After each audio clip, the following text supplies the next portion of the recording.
Let's go. He's home. Yeah. Did you text it? You texted. Not right now, no. You can.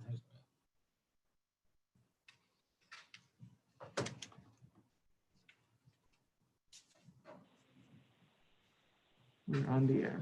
I'd like to call to order this special meeting of the Board of Education at 5:40 PM. Roll call, Ellen, just for the record, Ms. Spino and Ms. Toder are not going to be here tonight. They have a prior commitment. Ms. Capabianca, Mr. Torrey, Mr. Ippolito, Ms. Papiano, Ms. Pliner here, Mr. Kisco. Here. Mr. Minichia, Here. Ms. Richardson. Here. Mr. Aram. Here. Mr. Barlow. He'll jump on later. I know he's Okay. coming. Ms. Ferguson. Ms. Labansi. Here. Ms. Schulte. Here. Ms. Klimaszewski. Here. Ms. Harold. Here. Thank you. Public participation. The board invites members of the community to speak on topics to be addressed in the agenda or other topics of interest. Individuals wishing to make comments can call in or email their comments to myself with their name and address, which must be said at the beginning of your comment. The board will not allow comments regarding specific staff members, parents, students, or personal grievances. Courtesy is expected in this limited public forum. The participating time will be limited to 3 minutes per person and 10 minutes overall to guarantee efficient operation of the entire meeting. I'm first going to read all the written comments, and then we'll move to the public line for comments. First one is from Carmen Kosovic.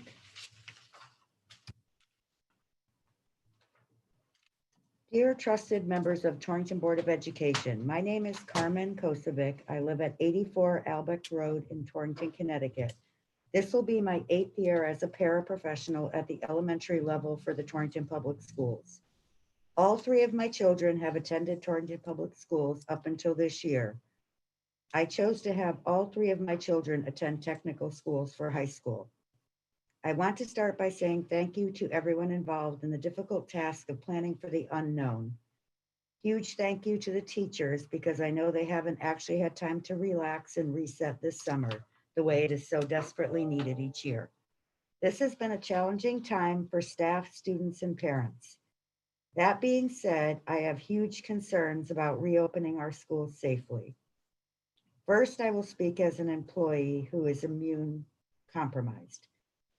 As of yesterday, when I checked my email, there were only tiny bits of information for the staff. We return on Thursday. All we have been told is that we will be in the building 5 days a week. We will have professional development and social distance. You have asked the staff to give notice about if they will return to work in person or virtually, but did not provide any information on what that looks like. It is extremely difficult to make a decision like that with absolutely no details. For some of us, we are choosing to return and see what it looks like. We have no idea until we are in the situation whether or not it is safe for us to stay. I have heard lengthy discussions about the safety of the teachers and students in making parents comfortable with sending children back to school. I have not heard much discussion on what you are doing to help ease the minds of staff and helping to make them feel comfortable with their return to work. There has been basically no communication with the paras until this week. We don't know what our role looks like this year, what safety measures are being implemented to help keep us safe. We have not heard from board, administration, or our union on what PPE is going to be provided, what improvements, if any, have been made to buildings in terms of HVAC or any other safety protocols put in place, except extra cleaning and mask wearing. I have not heard anything about staff or students doing a self-health screening before school or work every day. No temperature checks. Other districts and businesses have adopted this simple practice. We should too. We haven't heard if we will cohort with specific classes. We are told since we are attached to IEPs that we may be in several classrooms and also duties such as lunch, possibly not with the same grade or cohort. Where is the cohort protection for us? If a staff member is riding the bus with children in various cohorts, working in different classrooms, lunch shifts, etc., cohorting as a safety measure to prevent large-scale quarantine goes out the window if we are exposed as a carrier or infected and become ill. We were recently informed that staff will be in the building on Wednesdays, which is supposed to be a deep cleaning day. How are the custodians supposed to deep clean between cohorts if full staff is in the building? All I know at this point is that I'm supposed to report to my building. I don't know anything else. While I understand guidelines and information is constantly changing, there seems to be no regard for the mental health and well-being of paras during this whole process. We should have been kept up to date with information to help us feel more comfortable with what's in place. Not knowing anything is extremely stressful. We kept hearing info is coming, and now we are 2 days away. Some of us may need to resign or switch to virtual teaching based on what's in place when we get there. This would leave the district to fill positions last minute simply because the communication to us appears to be of the lowest priority. Finding out only days in advance that you are reporting to a building 5 days with no info on protocols is nerve-wracking, especially for those with underlying conditions or immune compromised. I should not have to walk into a building to be told what the plan is. While children are the priority, some of us also may have issues with mask wearing. How will staff be accommodated? Will we be given more breaks as well? Simply watching some of these meetings as you all fidget with your own masks and pull them down or take them off to talk, which defeats the purpose of protecting the person that you are sitting less than 6 feet away from, by the way, makes me question how I'm supposed to trust that all the children will probably wear theirs. Who will enforce all of this? I feel that the paras are going to get the short end of the stick this year in terms of safety and well-being. The stress from last year, the pandemic, trauma from illness or loss of loved ones due to COVID-19, unemployment in the family are not only issues the children are dealing with. Your staff has also experienced these things and will need help to adjust back to this new normal, not just the children. Being informed about plans, even if they are ever changing, would have helped. I urge you to consider using more thoughtfulness, care, and most importantly, communication with the paras moving forward. Things can change at any moment. We can adjust and adapt. Being left in the dark, leaving space for fear and anxiety to fill was not a good idea. I hope that the decisions you are making for staff, including paras, is based on health and safety first, not the desire of parents to get back the childcare they desperately need. I have so much more to question and say, but that would have been addressed with the rest of the paras in a special meeting specifically for us weeks ago. God bless you and help guide you do what is best and safest for all.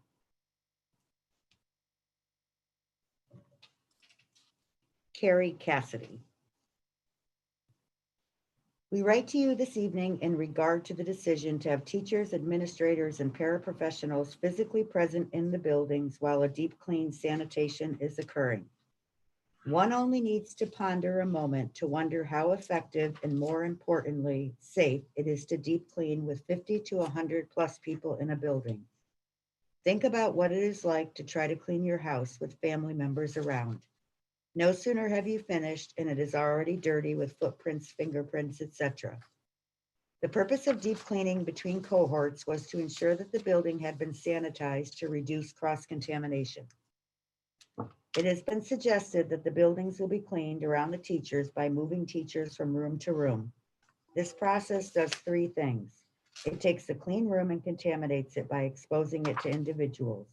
It no longer keeps cohorts safe from cross-contamination with other cohorts because you're now put multiple adults in the room. It exposes staff members to strong disinfectants as they are being used around them. We all know decisions have needed to change weekly, daily, and at times hourly. We are all trying to be flexible and fluid in our decisions and our reactions to changes. After being told by administration that all staff would be working remotely on Wednesdays, staff members have been told they will physically be in the buildings. They are concerned that the building will not be sanitized and deep cleaned as promised. The health and safety of our students and staff members should always be the primary consideration when a decision is made. When the board supported the decision to move to the hybrid model, we knew they had health and safety of all of us as a deciding factor in their decision. We understand the board has had to make many difficult decisions and will have many more to make as we move forward. As teachers, we've been asked to be flexible and to understand when decisions that were made to need to be revisited and changed. We are asking the same of the board. Revisit the decision to have staff members in the building while it's being deep cleaned. Sincerely, Carrie Cassidy, Torrington Education Association President. Marcella Olson.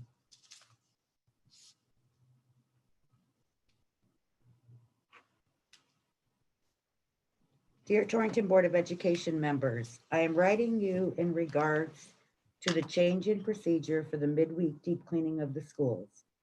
With the safety of both our students and staff being the tenor behind all policies and decisions, I question the consistency and wisdom of this change.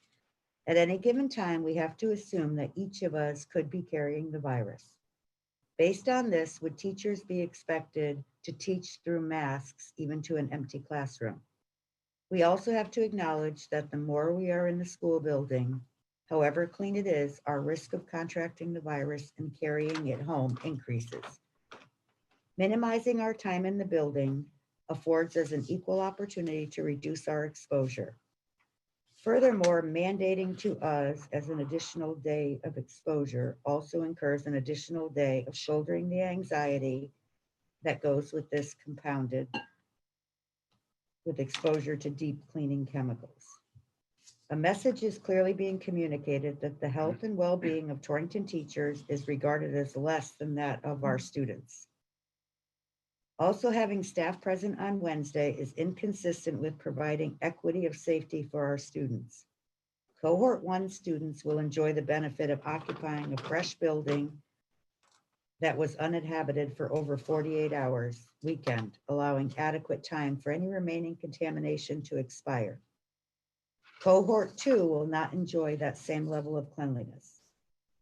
The buildings Cohort 2 children will occupy will have been populated for 3 days prior to. This is not at all fair to the Cohort 2 children or their families.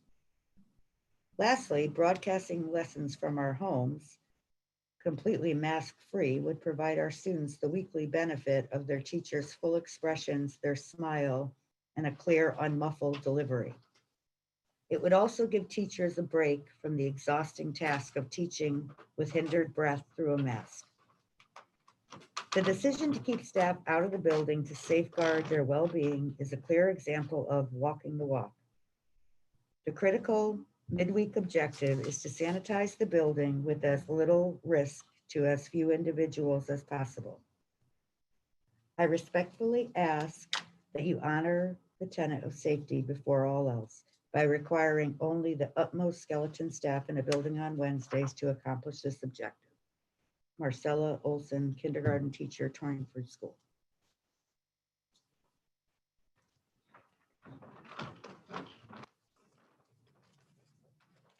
Erica Pratt. Dear Board of Education members, I was pleased to hear that the school year would start in a hybrid model as what is in the best interest for the health and safety of students and staff. I am writing to you about the cleaning and sanitizing of buildings on Wednesdays. My understanding is the decision to have us in the building on Wednesdays was made by the Board of Education recently. Why was the decision to deep clean around us after we were told no one would be in our buildings on Wednesdays? Where am I to go when my room is being deep cleaned? And how will that impact my ability to teach my students remotely if I need to leave my room or location for cleaning? What products are being used to deep clean? Are they safe to be around and inhaled immediately? Also, will having staff in the building impact the effectiveness and quality of the cleaning process? Thank you for taking the time to listen to my thought about this decision. I hope you will reconsider and have staff members work from home on Wednesdays. I feel this is the safest decision for all staff and students.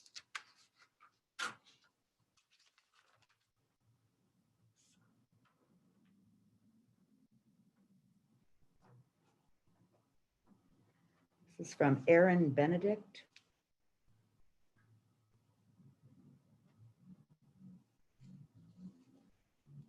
Members of the Torrington Board of Education, the recent announcement that staff members are required to be in the building each Wednesday while all students are participating in distance learning was alarming.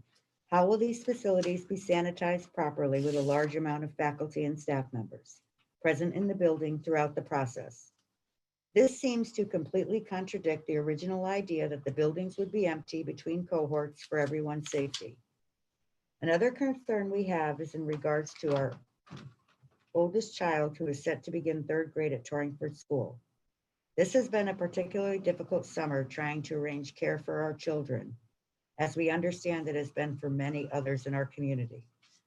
Now that we as staff members are required to be in the building on Wednesdays, we have no option for someone to care for our oldest son. This was jarring and has elevated our anxieties as we prepare for the school year as educators and as parents. As a result of this responsibility change, I will be pursuing the Family First Coronavirus Response Act. It is unfortunate that I will have to do this as it will not benefit me as my classroom educator, my students, or the district, as they will have to provide a substitute for me during my absence. We would also like to express how unfair this hybrid learning plan is to educators with children or to any parents who hold full-time employment. We live in Torrington, and like everyone else, we pay taxes for our children to attend our schools and receive an education. On top of that, we are now being forced to enroll our son in a childcare program where he will be spending his 2 days distance learning each week. This is our only option as we do not have someone that can care for him and facilitate his learning. The cost of this program equates to over $500 per month. This is in addition out-of-pocket money to provide our son with the education that he's supposed to be covered by our tax dollars. Having our son attend the program on Thursdays and Fridays will put him in direct contact with students from all over the district that are also enrolled in the program. We are sure that you understand this certainly jeopardizes the concept of the 2 cohorts in each elementary school. We know that there are no easy solutions during this challenging time. However, we ask that you look at what this hybrid plan is doing to a vast number of families and reconsider allowing teachers to work remotely on Wednesdays. This would allow the buildings to be efficiently sanitized in compliance with CDC guidelines. Further, it would allow us to care for our children while fulfilling our educational responsibilities at least one day per week. Respectfully, Michael and Erin Benedict.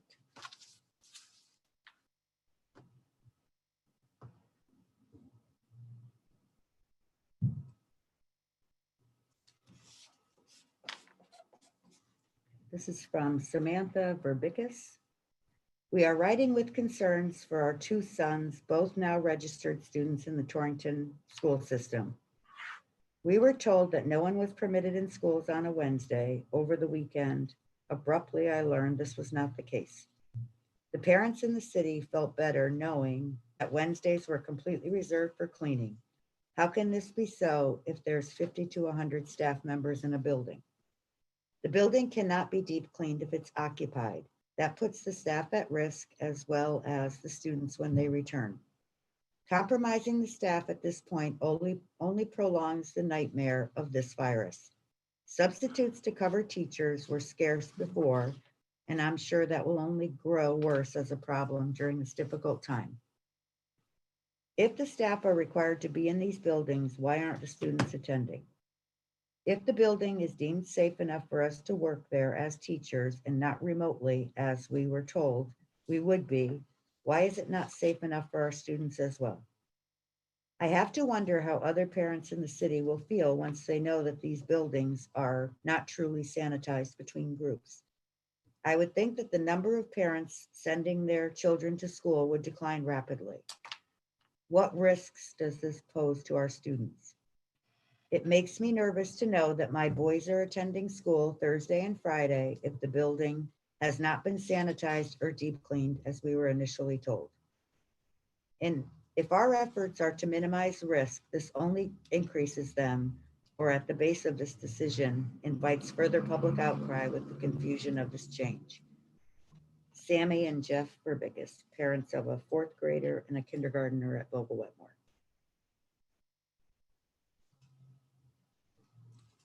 This is from Sharon Golder. Just for the record, I will have, the board clerk will put the addresses in the record. I'm just not going to read all the addresses because there's so many. I am deeply appreciative of the efforts made by administration, Board of Education members, staff, union officers, and families to reopen Torrington Public Schools. With Danbury just 48 miles away, I remain deeply concerned after reviewing Adapt, Advance, Achieve about the absence of TPS specifics about cleaning and disinfecting protocols, as well as proper ventilation in the building. I was heartened to see that Wednesdays would be a day of disinfecting. I am now profoundly disappointed that staff is going to be in the buildings while attempting to disinfect with fidelity. I respectfully ask that the Board of Education reconsider this action based upon the ability to appropriately disinfect, ventilate, and clear the building of non-essential staff, and as a result, provide confidence that you are doing everything within your control to assure the safety of staff, students, and the community at large.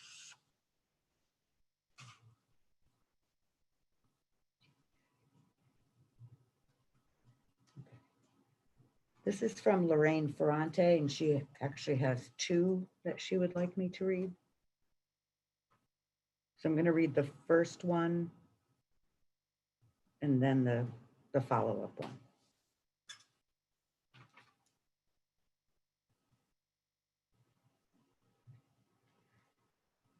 So this is the one from last night. It says, "Good evening, Ms. Capabianca and Torrington Board of Education members. My name is Lorraine Ferrante, and I am a dedicated first grade teacher at Torringford Elementary School. I also have 3 young children of my own, but we do not live in the district. I am reaching out to the board tonight to ask why we're provided with such short notice regarding being present in our school building on Wednesdays for virtual teaching. I was in my building on Tuesday, August 11th, and specifically asked my assistant principal if I would need to physically be present on Wednesdays, and she told me no. Nobody will be allowed in the buildings on Wednesdays. This was a sigh of relief for me as I was still trying to secure morning care for my 2 youngest children, but this meant that I wouldn't have to find care for my other son, who will be home every Wednesday participating in distance learning. The town I live in has no childcare options, and the one after-school program we did have is shut down due to COVID until at least the spring. I had just secured my morning plans for my 2 youngest when I received the email on Saturday stating the change that all staff need to be physically present in the buildings during our virtual teaching on Wednesdays. At this time, I have no childcare options for my son and will be forced to take FFCRA leave on Wednesdays so that my son is not home alone. This is not an ideal situation for my students or myself, as it is very disruptive to our structure and routine, especially for young students. However, I have been placed in a situation where I have no other option as there is no daycare in my town. I don't live near family, and I'm trying my hardest to limit how many people my children come in contact with during this pandemic. Thank you for taking the time to listen to my thoughts about this decision. I hope you will reconsider and have all staff members work from home on Wednesdays. It is what is best for the health and safety of staff and students." And then email number 2. Good afternoon, Ms. Capabianca and Torrington Board of Education. Last night, I sent an email regarding my predicament of not having appropriate childcare for my son on Wednesdays. This is a situation I was just placed in, as I was informed I would be in my home on Wednesdays virtually teaching. My son is 14, however, due to his disabilities, I need to physically be in the home for safety tech issues that may arise for him, and to be sure he sticks to his virtual learning schedule. This will in no way impact my ability to perform my expected responsibilities and duties as a teacher as long as I am in my home. The only thing that is impacting my ability to perform my expected responsibilities and duties is the location. During the unprecedented time, I wish there was more compassion and understanding while we all navigate uncharted territory.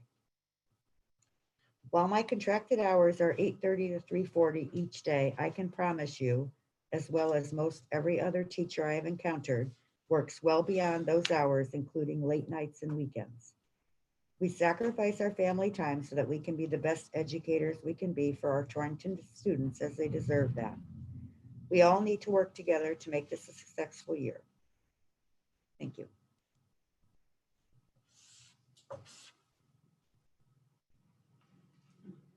This is from Chantel Tarbox. Dear Board of Education members, I am pleased to hear that the year is beginning with the hybrid model. It is what is best for the health and safety of students and staff. I am writing to you this evening regarding the deep cleaning and sanitizing of the buildings on Wednesdays. I have concerns about being in the building while this is occurring. I get migraines and one of my triggers is scents.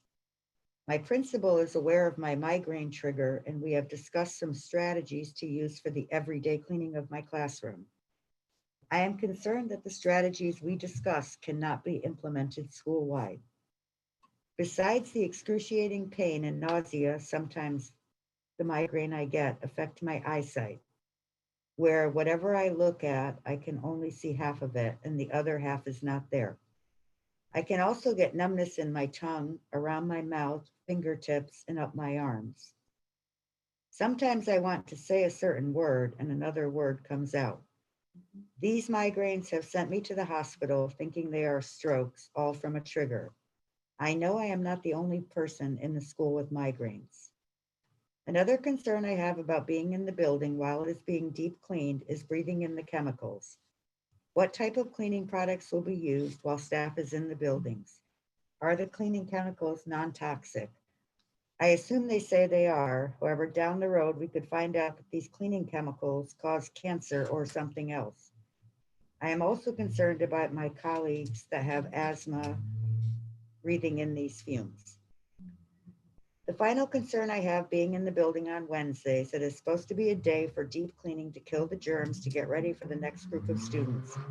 If teachers are in the building, we are bringing germs into the building. We'll be taking off our masks to drink water and coffee. Then there is lunchtime, and of course, being there all day, we'll be using the bathroom. This seems to go against the idea of deep cleaning. Thank you for taking the time to listen to my thoughts about this decision. I hope you will reconsider and have all staff members work from home on Wednesdays. It is what is the best for the health and safety of our staff and our students. Next is from Mary Lee Quinn. Dear Mrs. Capabianca and the Board of Education members, first, thank you for your tireless work in planning for our safe reopening of our schools. I am a teacher in the Torrington Public Schools and have been for 24 years. As the saying goes, we have been and continue to navigate school in unprecedented times. In the spring, teachers were thrown into a way of teaching most of us had never experienced before. Yet we stepped up to the plate and did the best we could. Recently, we have been told that Wednesdays would be reserved for deep cleaning of schools and all teaching learning would take place remotely on Wednesday. On Saturday, August 22nd, the Torrington Education Association informed its members that this was not going to be the case. The Board of Education had decided teachers would be required to be physically in the buildings to teach remotely. I am disappointed and disillusioned by this decision. I am a specialist and therefore will be exposed to all students. The Wednesday deep cleaning made me feel a little safer. However, having teachers in the building while the deep cleaning is going on makes no sense to me. The custodians will not be able to clean as effectively as they would without teachers in the building, and it will be more distracting to conduct virtual lessons. I hope you reconsider this decision.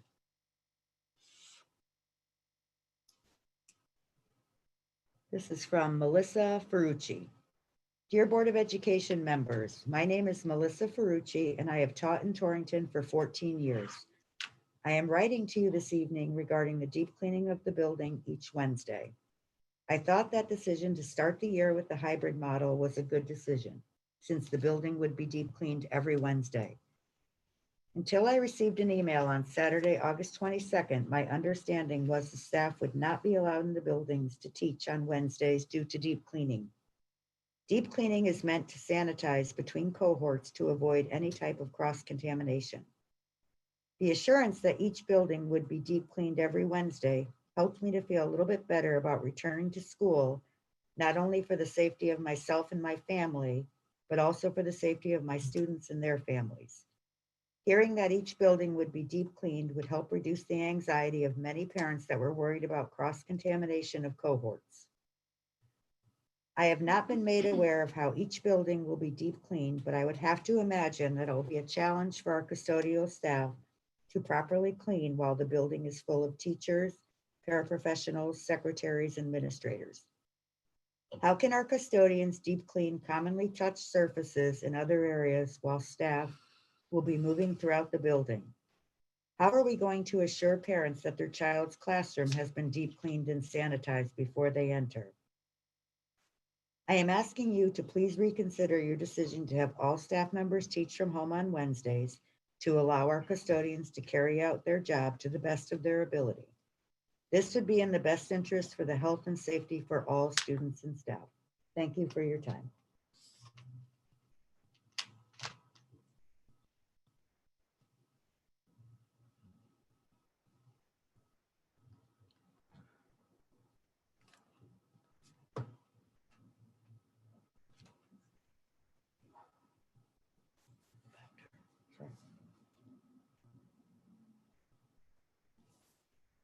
Okay, this is from Donna Merritt. Dear Board of Education members, thank you for beginning the year with a hybrid model. Making sure our students and staff are safe is greatly appreciated during such an unprecedented time. I am writing about the cleaning and sanitizing of buildings on Wednesdays with staff present. I have underlying health conditions. I am willing to put myself at risk to be in the building when students are there, but I question the necessity of doing so when they are learning remotely on Wednesdays. I am also concerned about the cleaning products being used, as I understand it's to be a deep cleaning. Where will teachers go when our rooms, or in my case, the library, are being cleaned? Having to be in multiple rooms each Wednesday not only increases my health and safety risk, it also disrupts teaching on Wednesdays. Thank you for your time. I hope you reconsider this decision so that staff can safely work remotely on Wednesdays, just like our students.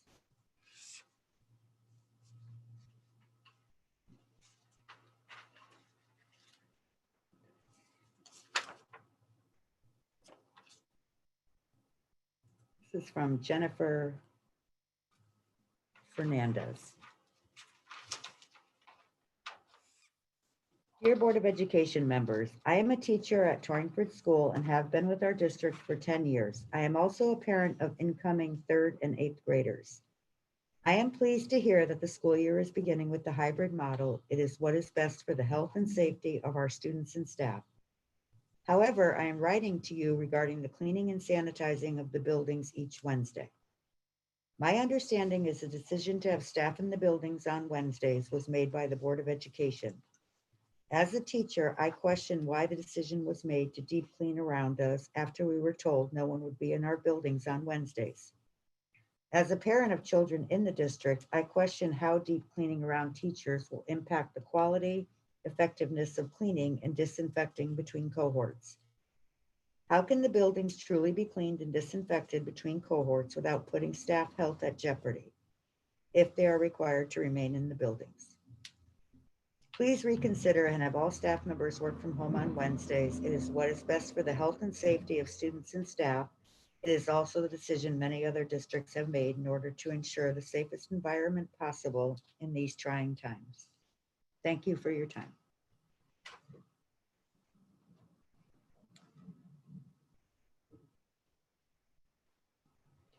This is from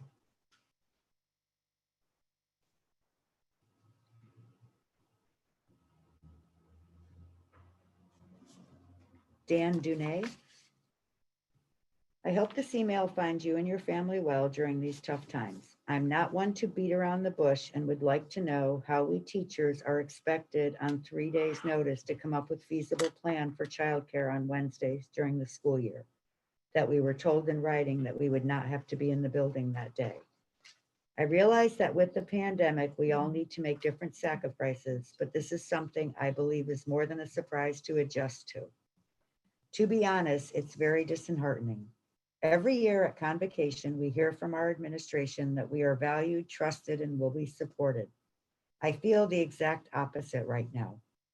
My wife is a convalescent nurse and has been working many hours since the pandemic. And as an essential employee, she is often mandated to stay after a shift or come in on days off. With this new development in our schedule that again was changed with 3 days notice, we really are at a loss as to what to do with our 6 and 7-year-old children. We worked very hard to find childcare for 1 day a week and now have to find another. And let's be honest, it's not cheap. Adding another day for care that we did not plan for would potentially drive up the cost in excess of $800 a month. I'm a loyal employee and love the district I work in for many reasons. I'm hoping that a more professional, feasible, and reasonable solution can come from this. Thank you.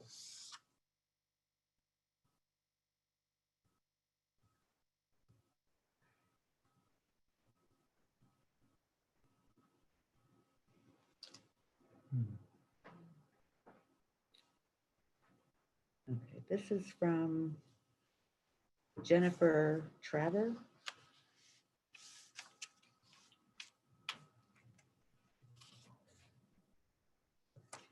Multiple emails I'm just trying to find.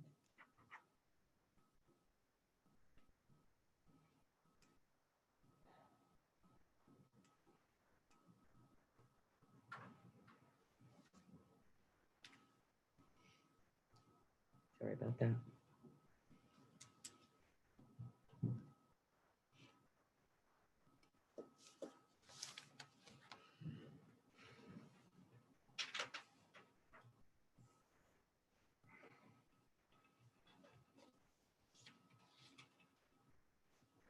Sorry about that.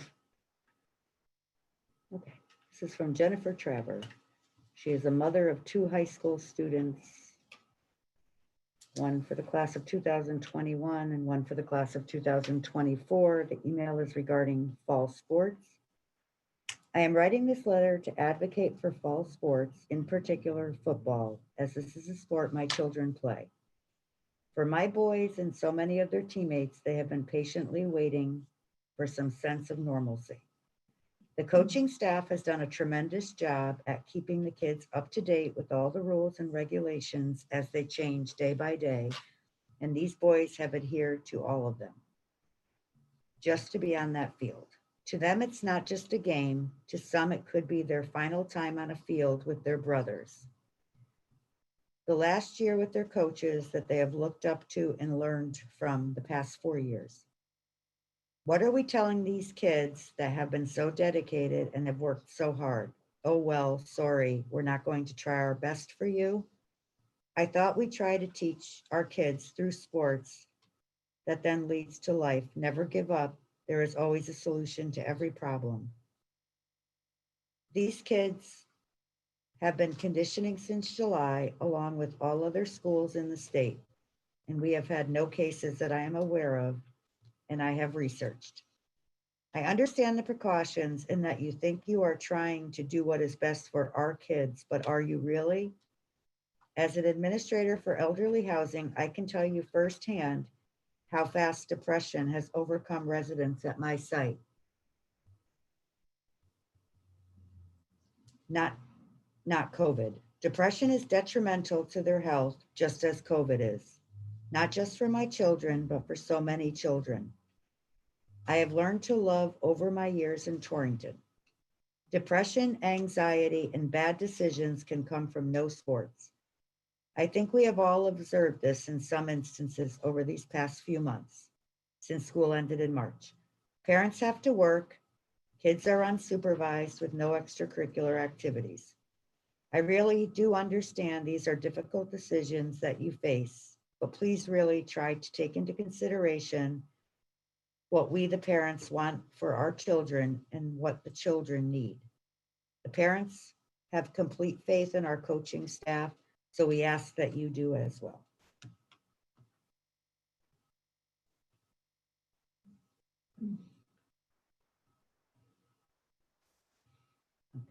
This is from Rick Dubois.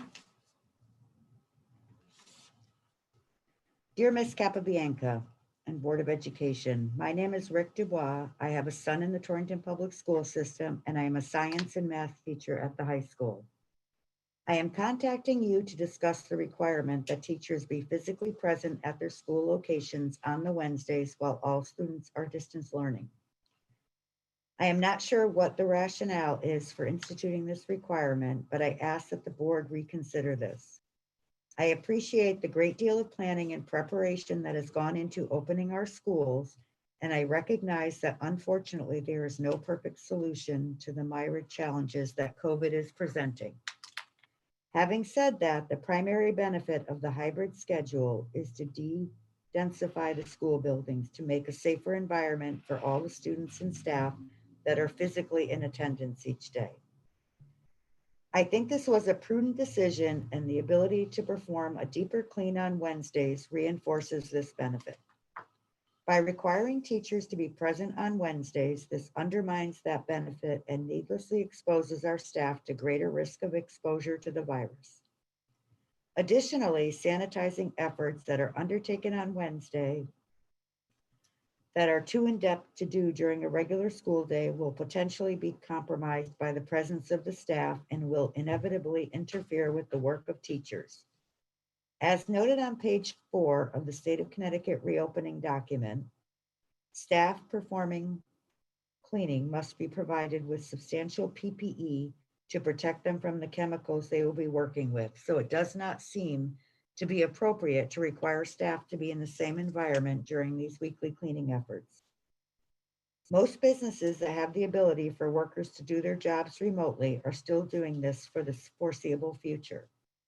Not only are we implementing a plan that is bringing in our staff and students earlier than many workplaces, this Wednesday on-site requirement creates additional virus exposure on a day that students are not even physically present. Staff have the ability to work both with each other and with students remotely. And anytime we can support this, we can reduce potential virus exposure. This seems to be a clear-cut way to help keep our staff safer, which in turn helps keep our community safer and ultimately benefits our students. I appreciate the fact that there are no easy choices as we move to open our schools, but I urge the board to drop the requirement that staff be on site on Wednesdays and allow them to work remotely with our students who are also off-site. Thank you for all that you and your fellow board members are doing to help us open our schools in a safe manner that helps our students move forward.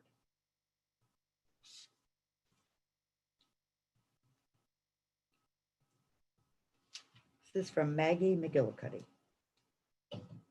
Dear board members, my name is Maggie McGillicuddy and I live at 675 Heron Drive in Torrington. I am a parent of children in Torrington Public Schools and a science teacher at Torrington High School. I am writing about the current plan for Wednesdays during which teachers and staff will be in school buildings while students are learning from home. As a science teacher, I have always prioritized safety in my classroom. According to the CDC, cleaning removes germs and dirt from surfaces using soap or detergent. Disinfecting kills germs on surfaces, but does not necessarily clean surfaces. Sanitizing lowers the number of germs on surfaces to a safe level, as judged by public health standards. In Connecticut's reopening plan, it is a requirement that schools comply with the Department of Public Health. According to the DPH, areas needing cleaning followed by disinfection include high-touch areas, which refers to hard surfaces indoors that are routinely touched by different individuals. Examples may include, but not limited to, desks and chairs, doorknobs, countertops, bathroom surfaces, copiers, scanners, fax machines, computer equipment, and shared break room appliances, handrails, doorknobs, and light switches. Having worked at THS for 18 years and knowing the building the way that I do, I question if disinfecting can happen thoroughly and effectively if there are people in the building while the process is happening. Our custodians who have tackled the Herculean task of preparing schools for the return of staff and students must be equipped with proper personal protective equipment, PPE. including gloves, eye protection, respiratory protection, and other protective equipment as required by the product manufacturer when using disinfecting products. Those products must be selected from an approved list put out by the EPA. Custodians are not the only people who would need protection while these products are being used. It would be a great cost to the district to supply PPE for all people in the building during disinfecting on Wednesdays. In addition, it would be incredibly difficult for teachers to collaborate and develop lessons for their students during disinfecting. And it is our sincere goal to provide engaging and meaningful lessons to Torrington students. Finally, staff found out about in-school Wednesdays only 5 days before the teacher school year began. Families had time to plan for childcare since early August when the hybrid model was shared with the public. Spots in childcare facilities were taken early by those families, and now our teachers are out of options. I urge the board and Superintendent Lebomsky and her team to reconsider the mandate that staff be in school buildings on Wednesdays. The priority in Torrington has always been the safety of students and staff. Please trust the trained educators to work from home on Wednesdays, as they did in the spring, to ensure that we can continue with the hybrid model. I would hate to have a surge in illnesses and have to close the schools. I would much rather be cautious and safe, thereby ensuring that Torrington children can continue to learn and grow with teachers during this unprecedented time.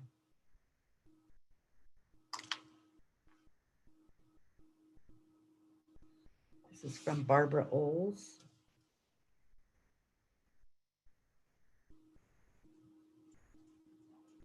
I hope this finds you and your family well. I am writing to voice my disappointment that all staff will be required to be in the buildings on Wednesdays. We were initially told that we would be working remotely on Wednesdays while the schools were being cleaned. The option of working remotely 1 out of 5 days is a psychological, emotional relief because we would at least be able to work maskless and in our own comfort zone during these stressful and uncertain times. Furthermore, I have a teenage son who will also be starting his sophomore year in the hybrid model. I know my presence one day at home will be helpful for him as well as for me for many reasons. He may not agree with that. I hope the board can reconsider the decision to have all staff in school every day. I am confident that as a professional, we can fulfill our responsibilities from home. I do want to thank you and all the board for all your dedication to the Torrington Public Schools. Seeing you at food drives during the pandemic, in addition to the board meetings, truly demonstrates your commitment to the community. Thank you for your consideration, Barbara Oles, Vogel Wetmore School ESL teacher. This is from Aaron Sullivan. Dear Torrington Board of Education, my name is Aaron Sullivan, and I have served Torrington Public Schools for 16 years as a teacher, coach, advisor, and advocate. I am writing today to express my confusion and concern regarding the expectations for faculty and staff presence during hybrid learning. Hybrid learning was chosen for the health and safety of our students. It facilitates social distancing and the opportunity for a midweek deep clean of each building. Students will be learning and staff will be working 5 days a week, but will have limited access to the building. On Wednesdays, all students will be taught remotely. Faculty and staff, however, have been told they must be present in the building on this day. What possible rationale is there to require staff members to do remote teaching from inside the school building?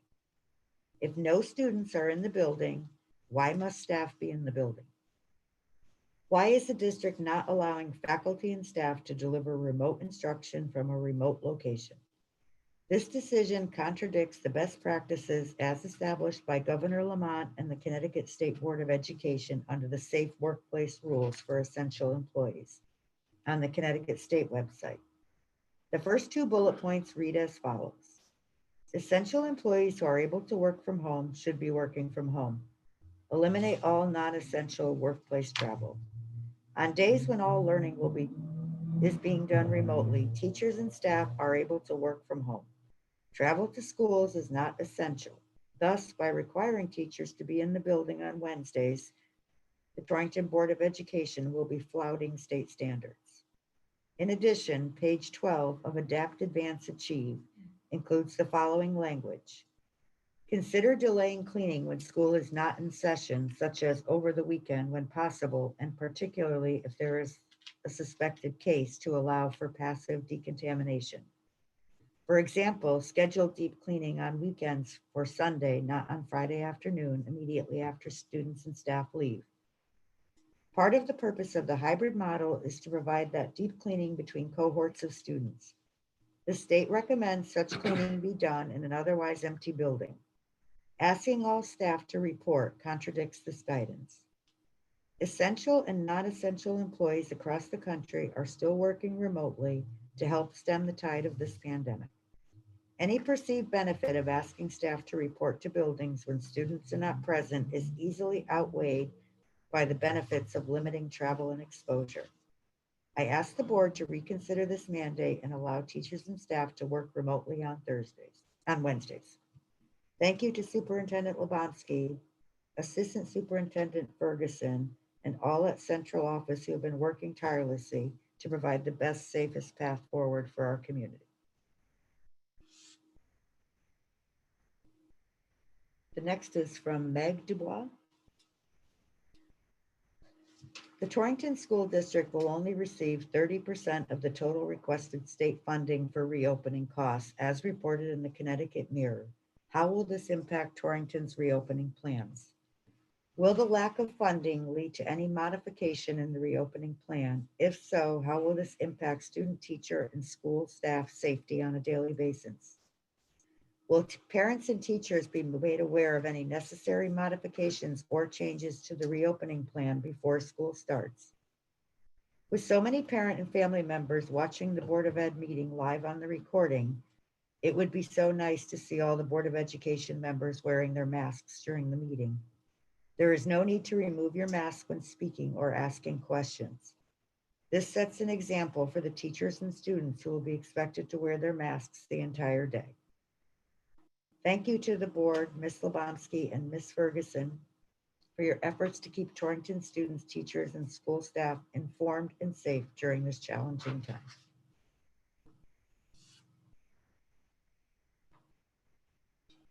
This is from Christina Avigny.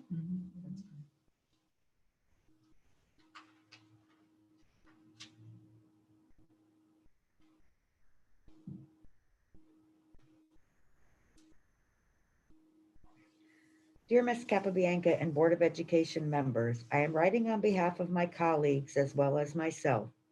I am currently working for the City of Torrington as an educator for the last 21 years, and I'm highly concerned and disappointed in the decision to have teachers be in the school during this deep cleaning on Wednesday. Many of us question the decision as well as the health concerns that may affect all of us.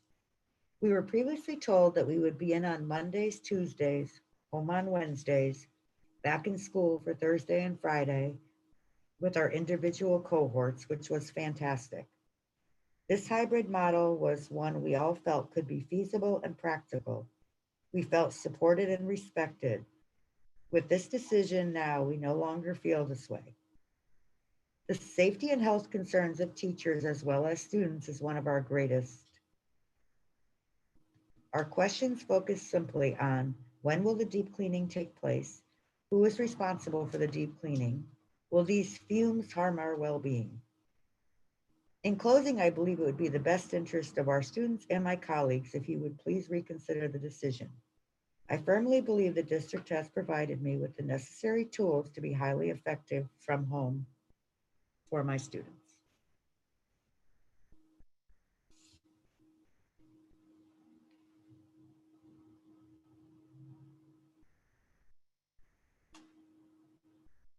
Next one is from Kelly Hagamassi.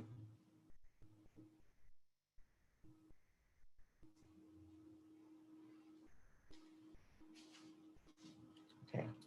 I currently work at Torringford School and I teach grade 1 and I have one child out of district. I am glad that we are starting this school year with the hybrid model as it is in the best interest for the health and safety of our students and staff and provides the best balance of in-person interaction with the students while maintaining a safe environment. My daughter's district is employing a similar cohort-based model that includes a midweek deep cleaning of the buildings between cohorts. I have a difficult time understanding the purpose of requiring the faculty and staff to be in our school on Wednesdays during the cleaning sessions. It will be disruptive to our teaching, inefficient for those cleaning to have to work around us, and cause the potential for additional health issues due to exposure to cleaning fumes. We were originally told no one would be allowed in our buildings on Wednesdays. Additionally, the Board of Ed giving us only a 5-day notice that we would have to be in the building on Wednesdays has caused a great deal of stress and left me in the nearly impossible position of having to find daycare on extremely short notice. My daughter is in a different school district and I do not feel it is responsible for me as a parent to increase her potential exposure beyond that of her school cohort. Unless we are allowed to teach from home on distance learning days, I will be forced to take FFCRA leave on Wednesdays. Thank you for taking the time to listen to my thoughts about this decision. I hope you will reconsider and have all staff members work from home on Wednesdays. It is what is best for the health and safety of staff and students. Before I read the next one, can I just get everyone to refrain from talking because people are texting that it's hard to hear when others are talking. This is from Martina Martin. Dear members of the Board of Education, my name is Martina Martin. I currently teach grade 3 at Torrington School. I have been committed to the students in the Torrington Public Schools since 2013.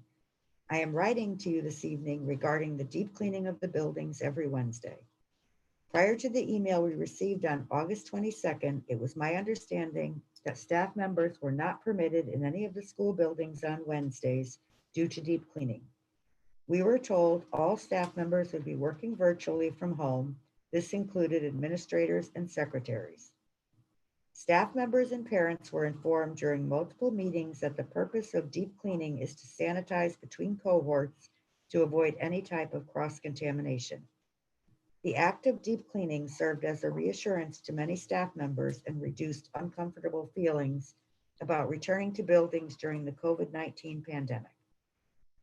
In speaking with parents of students in the district, I have been told to ease their minds about sending their children back to the classroom as they were concerned about the cross-contamination of cohorts. I am extremely concerned how buildings are going to be properly deep cleaned and sanitized if dozens of staff members are present during the process. How will the Board of Education assure parents that their child's classroom has been deep cleaned and sanitized prior to entering the building? What cleaning methods and products will be used? Why was the decision made to deep clean around us after we were told no one would be in our buildings on Wednesdays? I have serious concerns about being in the building on Wednesday during deep cleaning. What assurances can you provide that my health will not be negatively impacted by the cleaning agents being used while I'm in the building? It is my understanding the change decision to have staff members in the building on Wednesdays was made by the Board of Education. What changed from early August? I live in a household with my father who has a compromised immune system. Having the building empty to ensure a true deep cleaning helped me to make my decision to teach in person during the hybrid model. Learning of this change 5 days prior to returning to work is leaving me very unsettled and questioning how safe my family truly is with the decision to teach in person during this model. Thank you for your consideration while planning the reopening of Torrington schools.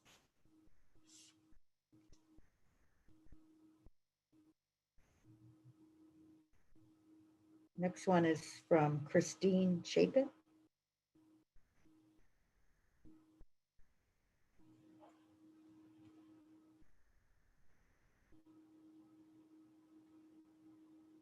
Dear Ms. Capabianca and Board of Education members, I am a teacher at Torrington School and have been with our district for 14 years. I am writing due to the concern I have for the health and safety of Torrington students and staff members. I was pleased to hear the switch to beginning our school year with a hybrid approach. Less students in a room, in the hall, on a bus should help to slow and contain the spread of COVID if a student should become positive. With the hybrid schedule in place, parents and staff have been told Wednesdays will be a day of deep cleaning in the school between the two cohorts, while teaching and learning continues virtually from home. However, this past Saturday, teaching staff was informed that we are to remain in our buildings on Wednesdays per the decision made by our Board of Education. This is a huge concern. How will schools be thoroughly cleaned and disinfected with staff in the classroom? As a parent, I question whether they will truly be disinfected and thoroughly cleaned. As a teacher, I am questioning why my health and that of my coworkers is being put at risk unnecessarily. Staff members should not be expected to teach virtually from their classrooms and breathe in chemicals all day on Wednesday when there are no students physically in the buildings. We should be teaching virtually from home while our building is truly cleaned. I know this is the plan of my daughter's district, as I have spoken with her and superintendent on this very issue. They will be doing a deep cleaning and disinfecting of all schools on Wednesdays, and teachers are not required to work in the building. As a parent, this makes me feel that both my child's and her teacher's health and safety are valued and come first. If you're not going to safely do a deep clean between cohorts, why have cohorts at all? Please remember your commitment to the health and safety of the students and staff of Torrington. Thank you. So it's Christine Poklemba, but the email is Christine Chaplin, so I'm not positive.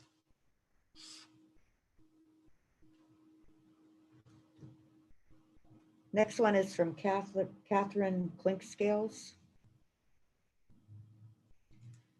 I would like to encourage you to allow fall sports. As a parent of a student athlete, I've seen how sports play an important role in a child's education. The lessons they learn on the field go far beyond the sports they play.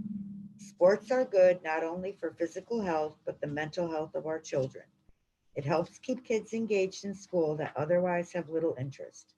It's another modification to keep your grades up and show pride in your school.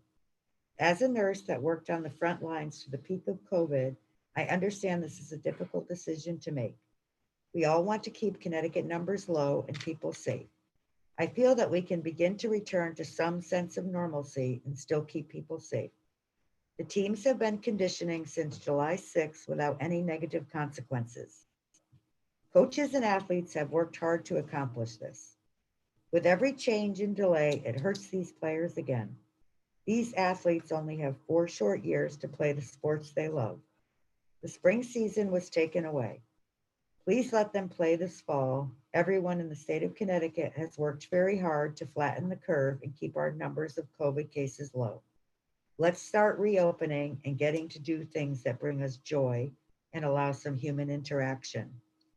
Isolation has many negative impacts itself, especially during the developmental teenage years. Thank you for your time.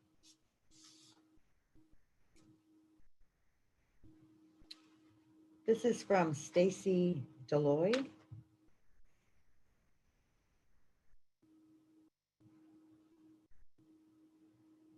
Hi, my name is Stacy Deloy. I am an elementary teacher. I currently teach grade 3 at Torrington School. I have been committed to the students in the Torrington Public Schools since 2008. I'm writing to you this evening regarding the deep cleaning at the buildings every Wednesday. Prior to August 22nd, it was my understanding that staff members were not permitted in any of the school buildings on Wednesdays due to deep cleaning. Staff members were to work virtually from home every Wednesday while the hybrid model remained in effect.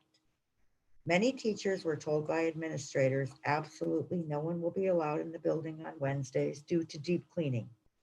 Staff members and parents were informed during multiple meetings that the purpose of deep cleaning is to sanitize between cohorts to avoid any type of cross-contamination. The act of deep cleaning served as a reassurance to many staff members and reduced uncomfortable feelings about returning to the buildings during the COVID-19 pandemic. In speaking with parents of students in the district, I have been told it eased their minds about sending their children back to the classroom. as they were concerned about the cross-contamination of cohorts as well. I am extremely concerned how buildings are going to be properly deep cleaned and sanitized if dozens of staff members are present during the process. How will the Board of Education assure parents that their child's classroom has been deep cleaned and sanitized prior to entering the building? What cleaning methods and products will be used? I have serious concerns about being present in the building on Wednesdays during deep cleaning if chemicals will be used. It is my understanding the changed decision to have staff members in the building on Wednesdays was made by the Board of Education. What changed from early August? I myself am a parent of 2 children. I am now faced with finding suitable help to assist my children as they distance learn on Wednesdays. A 5-day notice is not enough time to plan for the needs of my family. TPS parents were notified of this in early August, allowing them to adjust and plan. As a teacher in the district, I feel I was not given the same opportunity. Thank you for your consideration while planning the reopening of Torrington schools.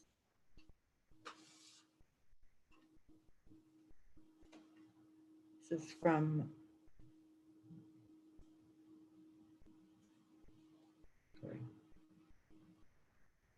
Ronnie Gellermino. I understand the reopening plan is on the agenda for the Tuesday night special meeting. I have written the attached. Good evening, my name is Veronica Gellermino, and I would like to address part of the Torrington Public Schools reopening plan that is on the agenda for this evening's meeting. I am appreciative of all the work done by those who have been creating and recreating this plan. I, along with everyone else, wish our schools could just fully reopen in person in a few weeks, but that is not reasonable. Litchfield County has excellent data when looking at contracted cases and spread of COVID-19, and we have a reopening plan that takes that data into consideration, as well as the points of view from all of the committees, the Department of Public Health, the State Department of Education, and the Governor's Office.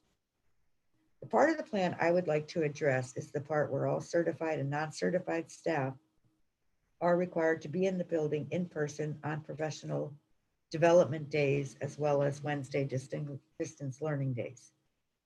If we've learned anything from the spring emergency learning experience, it is that teaching and learning are not confined to a single building.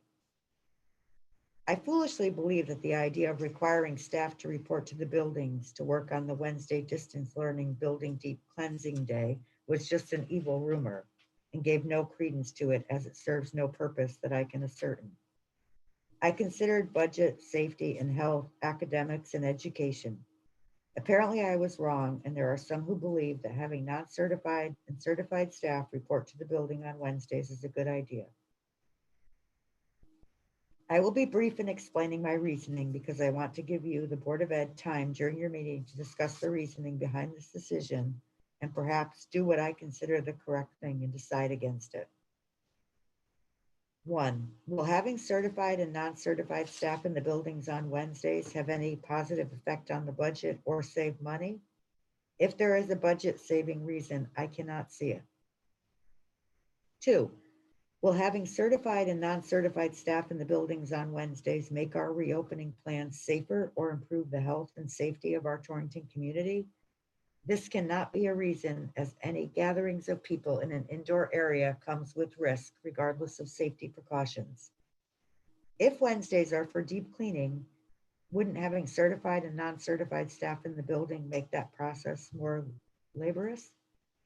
I cannot see any reason to require more staff than necessary to be attendance in the building on designated cleaning days, as this creates an unnecessary health risk to staff. 3, will having staff in the building improve the quality of effectiveness of teaching and learning? Staff certified and non-certified proved that they could work from home last spring. Some of us put in many more hours than our required hours, using our personal computers and telephones to create and present lessons and to reach out to support students and their families. I can vouch for my classroom paraprofessional going above and beyond assisting students who were completing assignments at home. With the additional professional development provided this summer by the district and the computer provided by the district, I feel that all staff are capable of providing quality education from their homes on Wednesdays. If you wish to view my Google Classroom from last year or view any of the lessons I am currently working on for September, I would happy to provide access to you. Effective and quality teaching and learning does not require us to be in the building. So it cannot be an academic or educational reason that is requiring us to be in the building on Wednesdays. 4, will having staff report to the building on Wednesdays improve collaboration among colleagues? Colleagues, classrooms, teams, grade, and content level departments have effectively communicated and shared through Google, Zoom, text, and email. Collaboration among staff does not require us to be in the building. It doesn't even require us to be on the clock, as we have shared, discussed, created, and improved lessons, assessments, and grading procedure, and examined current research and data using these devices beyond the school building and beyond the school hours. So it cannot be a need for us to be in the same building on Wednesday for the purpose of collaboration. 5, are we required to be in the building to meet student needs on Wednesdays? Students are not in the building. Teachers will be checking in and holding Google Meets during scheduled hours in order to meet student needs. So the reason for staff to report to their buildings on Wednesdays cannot be to meet student needs. Bottom line, will I be a better teacher for my students by being in the building on Wednesdays? No, I can be an effective distance learning teacher almost anywhere with Wi-Fi. I will report to work and follow directives as required. I honestly love my job, challenges and all. With this year's start is atypical. I am finding pleasure in learning new ways to connect with and teach my students. But I do ask you to reconsider the part of this reopening plan as it creates problems and does not seem to solve it.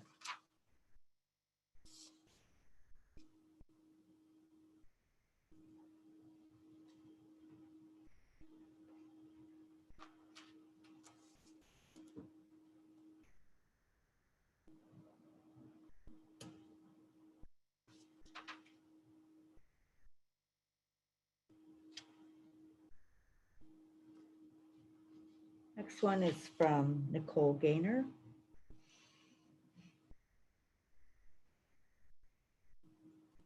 She shared an article regarding hybrid options, so I'll pass that on to the board. My biggest fear is now that our children whom we tried to protect for so long are now going to possibly be exposed twice as much. Just a note about us.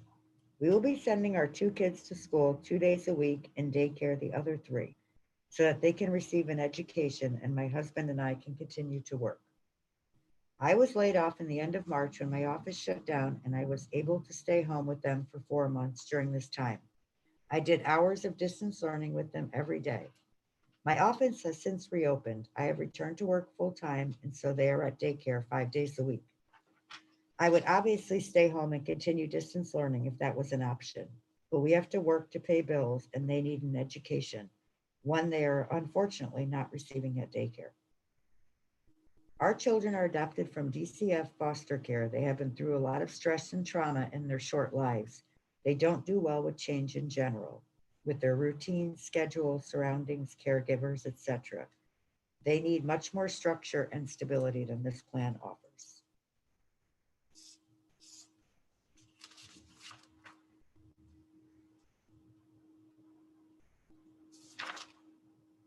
So I'm just checking to make sure I got everybody.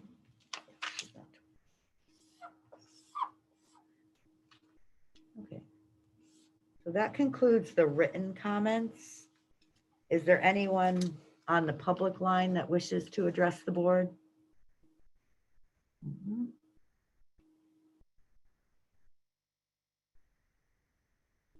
One second.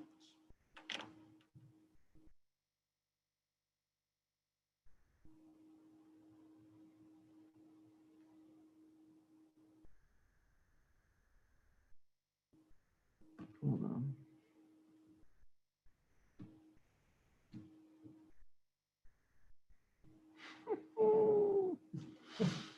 We're having technical difficulties unmuting the public. Where is this coming from? We're working on unmuting, so just be a minute.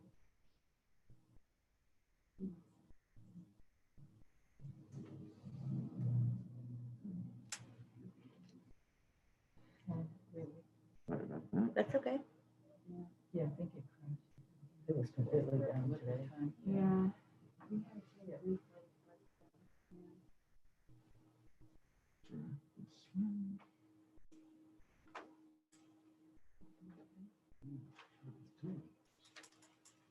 I think we're gonna have to turn the air back on, John. Let's just, yeah. Yeah, let's just turn the air on because it's too hot. Okay.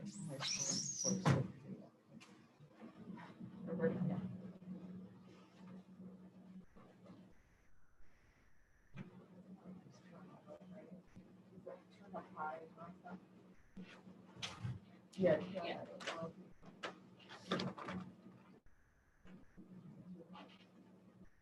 No, it's typically when you turn it on, it goes to like auto mode and it doesn't work. This is too much when it is working at whatever it's Yeah. highest. Yeah. There you go, it's a little center dinosaur. No, it makes a lot of noise.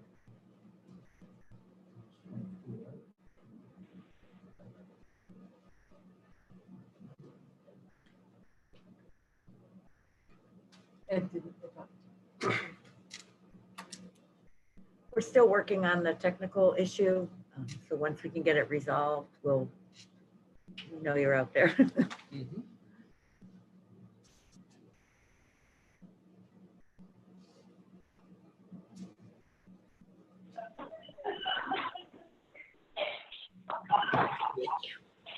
Okay, so now the public line is unmuted. Is there anyone on the public line that wishes to address the board? Fiona, I would. Okay, go ahead, Mr. Lafreniere.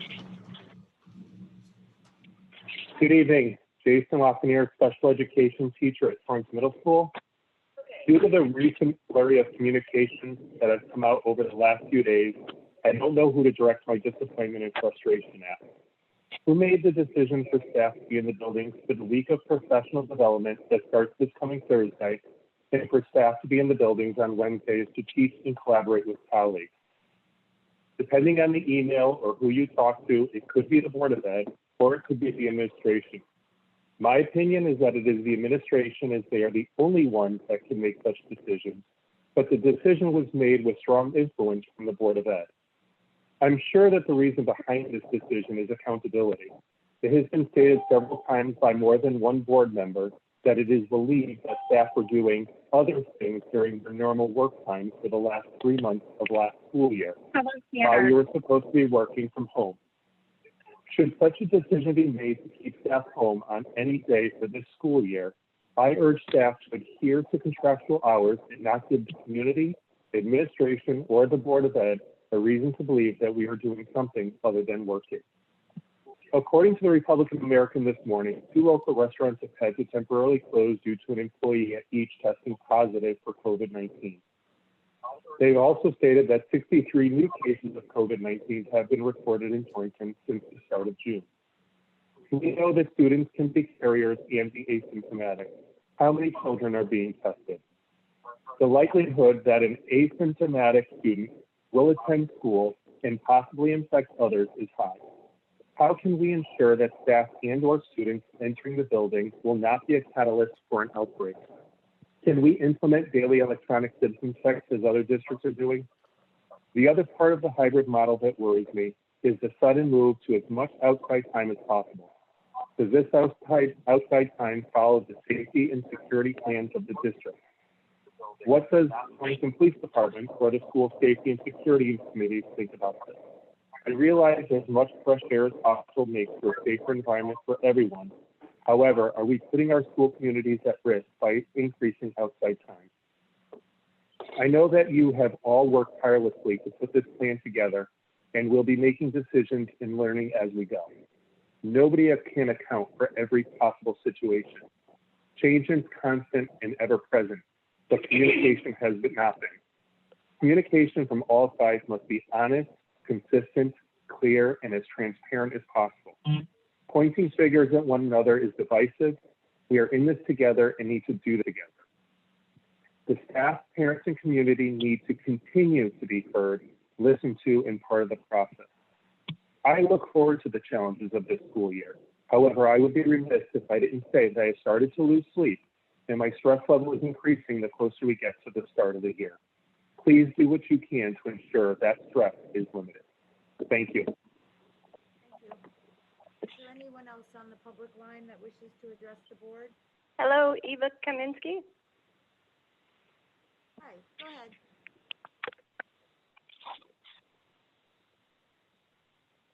Hello. Yes, go ahead. Hello, ahead. Eva Kaminsky. May I speak? Yes, please, go ahead. Good evening, Board of Ed. My name is Eva Kaminsky. I'm a 15-year teacher at Torrington Middle School. I expect most of us listening today have experienced times in our lives where we felt misunderstood and even marginalized. This is a common experience for children, young adults, and adults across all of society. Just as students can be and are misunderstood sometimes by teachers, siblings, and parents, so are adults in both our personal and professional lives. Misunderstanding is a common human experience. Moreover, there is so much additional stress surrounding this pandemic lifestyle and political environment that many of us are finding it especially difficult to find patience for and favor with one another. Americans literally are in a type of survival mode, doing the best that we can.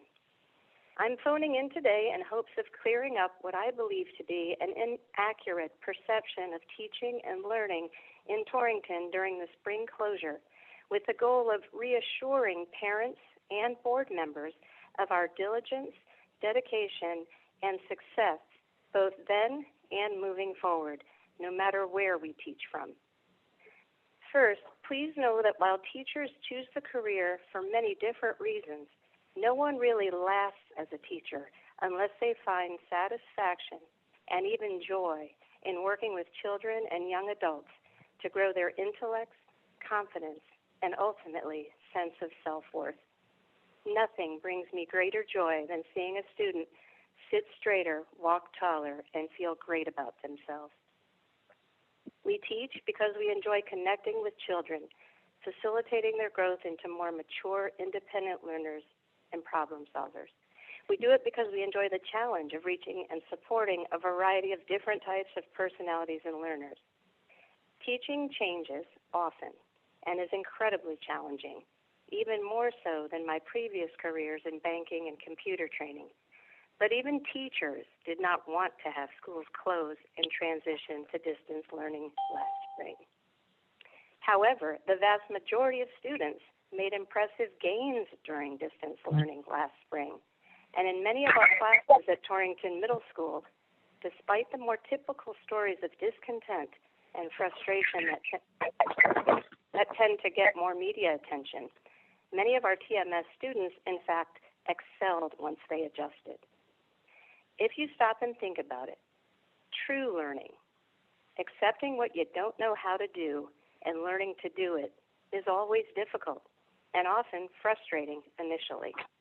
The same was true with distance learning last spring, but ultimately it did pay off. Yes, there were some students that communicated with us digitally and came to Google Meets but did not turn in work. However, nearly 80% or more on average demonstrated and appreciated improvement and growth.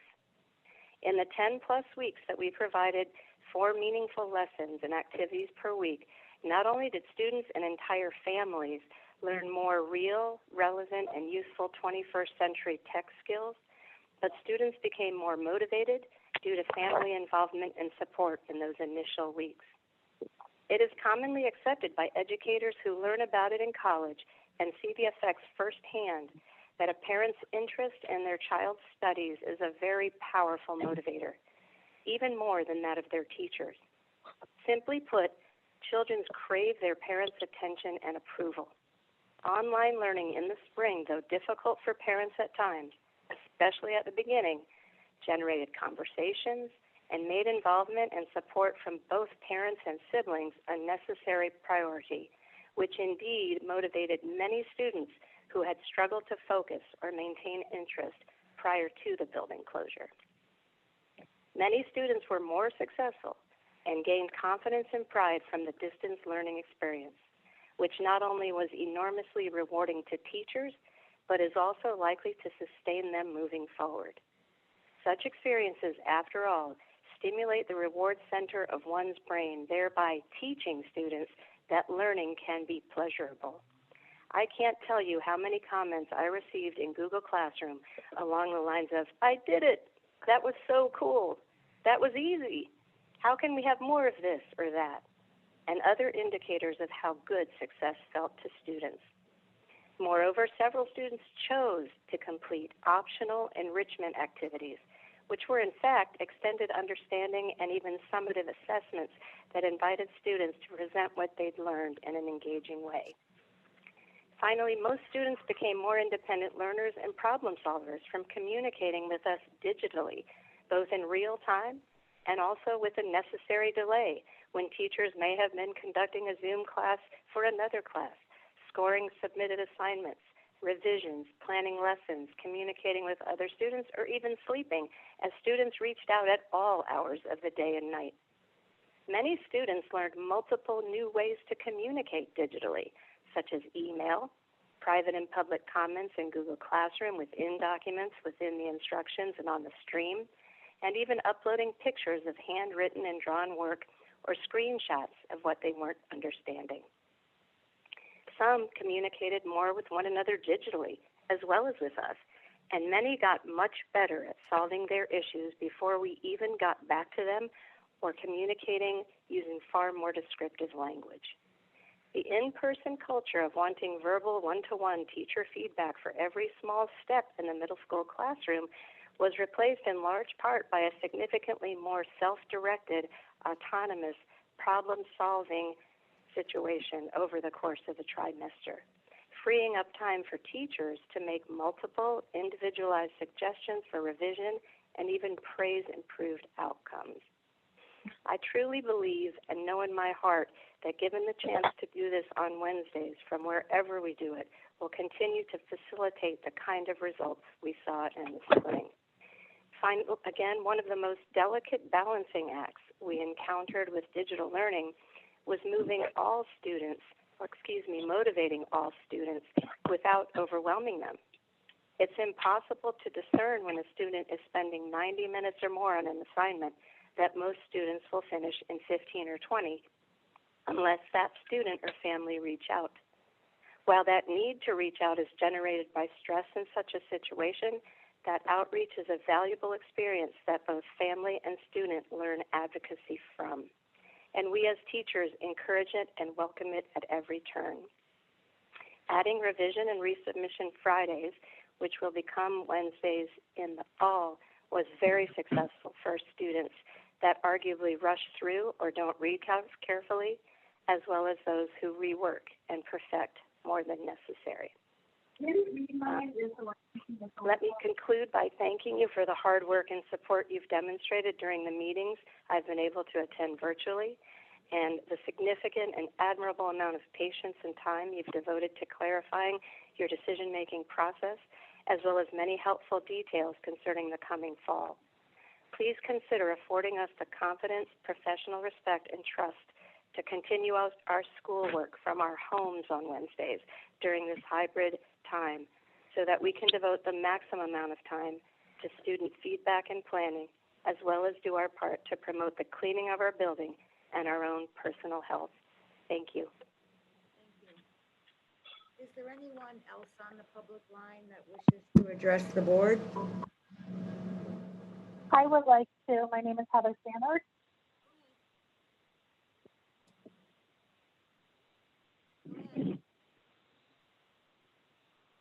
Hello. You can go ahead.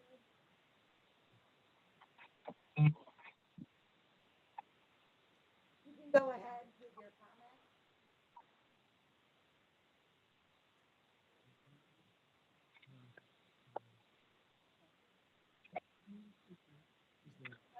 Hello.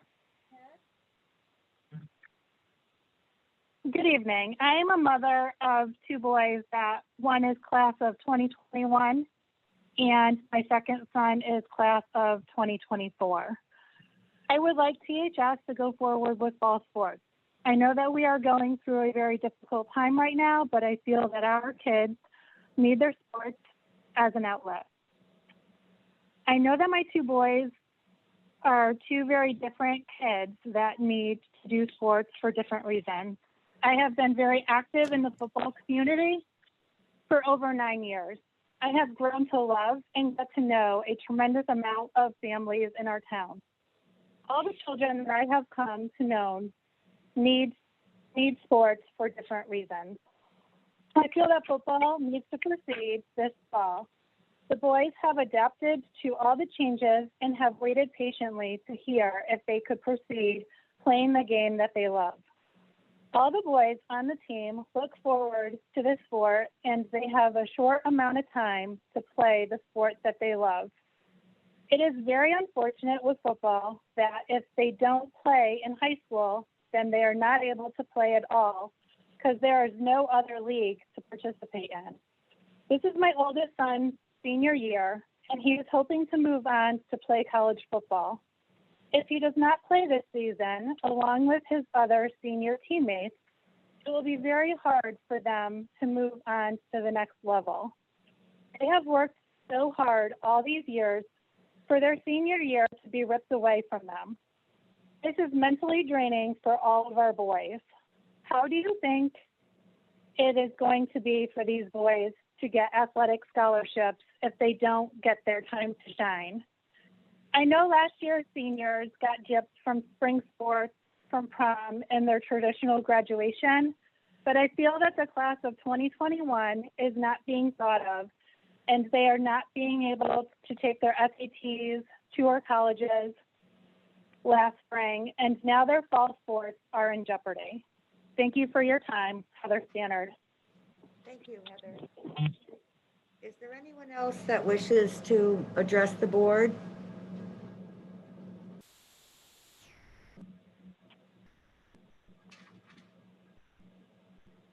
Anyone else? Okay. I did have one more email that is not downloading that had come in. So I'm trying to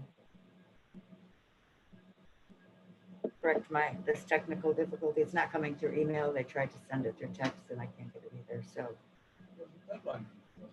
Hello, can you hear me? go ahead. Yeah. Hi, go ahead. Over there. Go ahead. You can make your comment.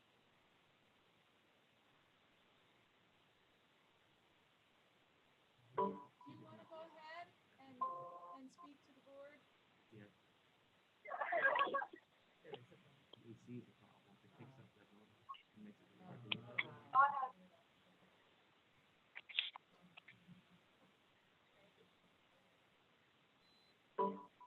Okay. Are you able to hear us now? Does anyone? I don't know. Can you hear me? No. Okay. So we're gonna close public comment. What I will do for the person that we can't get the comment to, I will forward your comment to the board once we're able to get it.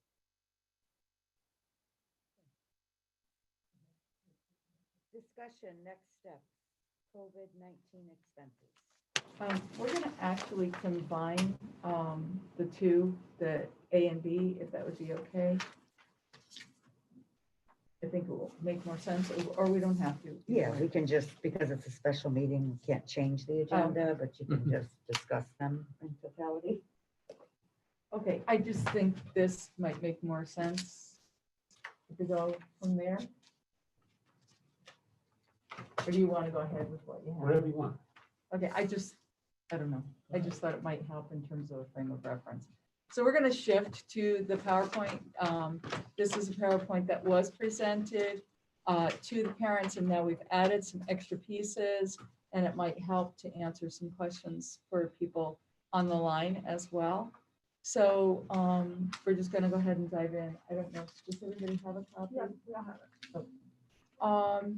So just to kind of give a frame of reference, we've done a variety of different parent presentations, teacher presentations. Actually, the teacher presentation could include any staff. We're doing a special presentation with parents tomorrow, so that they can have some of their questions answered. And, you know, unfortunately, due to trying to figure out schedules and everything, it's been a little more difficult to get everybody's positions and roles and things figured out. So it all began June 29th, when we got the Adapt, Advance, Achieve, which most people refer to. Then we worked very hard in the month of July to July 24th. And that's when we had the requirement of the 3 phases, which we've spoken about before. We were going to open it in person, but then we had the flexibility on July 27th, which was the Monday, and then the subsequent addendums. We were able to move from an in-person to a hybrid model. So prior to that, it was every person, every day, every student, every day, 5 days a week. And so then on July 27th, what changed? A couple of board members asked that at one of our meetings. And so the governor commissioner provided flexibility to design the reopening plan that included operational considerations. So even though we could stretch out our physical space and really it makes it very, very difficult for our district with 4,000 students to have a very safe environment in terms of really starting out when we're trying to figure out all the different ways of getting back to our coming back and doing our new normal. So then in person, this is when we had no choice, really. We talked a little bit about that. We found physical space, but not the 4 to 6 feet when everybody in person was present, which is not optimal for our daily functioning. We really have no way of cohorting all of our 8th grade because we do have accelerated classes, and it's certainly much more difficult at the high school when they are changing classes. In terms of in-class eating, that's what we would have to do. All of these are requirements of the in-person. We have to have in-class eating, fewer recess times at the elementary, no mass breaks, long arrivals and dismissal times. This is really significant because we have to make sure that we have social distancing on the arrival and dismissal. Students coming from buses or even from parent drop-off have to be socially distanced, and it would significantly impact our instructional time. We would have many more virtual electives. When I spoke with the high school folks, that makes it really not as enjoyable, certainly, and I don't think it's as meaningful an educational experience. It also limits our specials, our unified arts, once again, much more virtual rather than in person. And less opportunity for cleaning and disinfecting. And we heard a number of folks on the line saying they really appreciated the hybrid for all of those reasons. Also in person is having a lot more students on the bus. It would be 2 students per seat, which is acceptable by the state guidelines, but certainly it's hard to get all of that distance, even though our students would be in bus cohorts, to ensure that distance when we're in the in-person.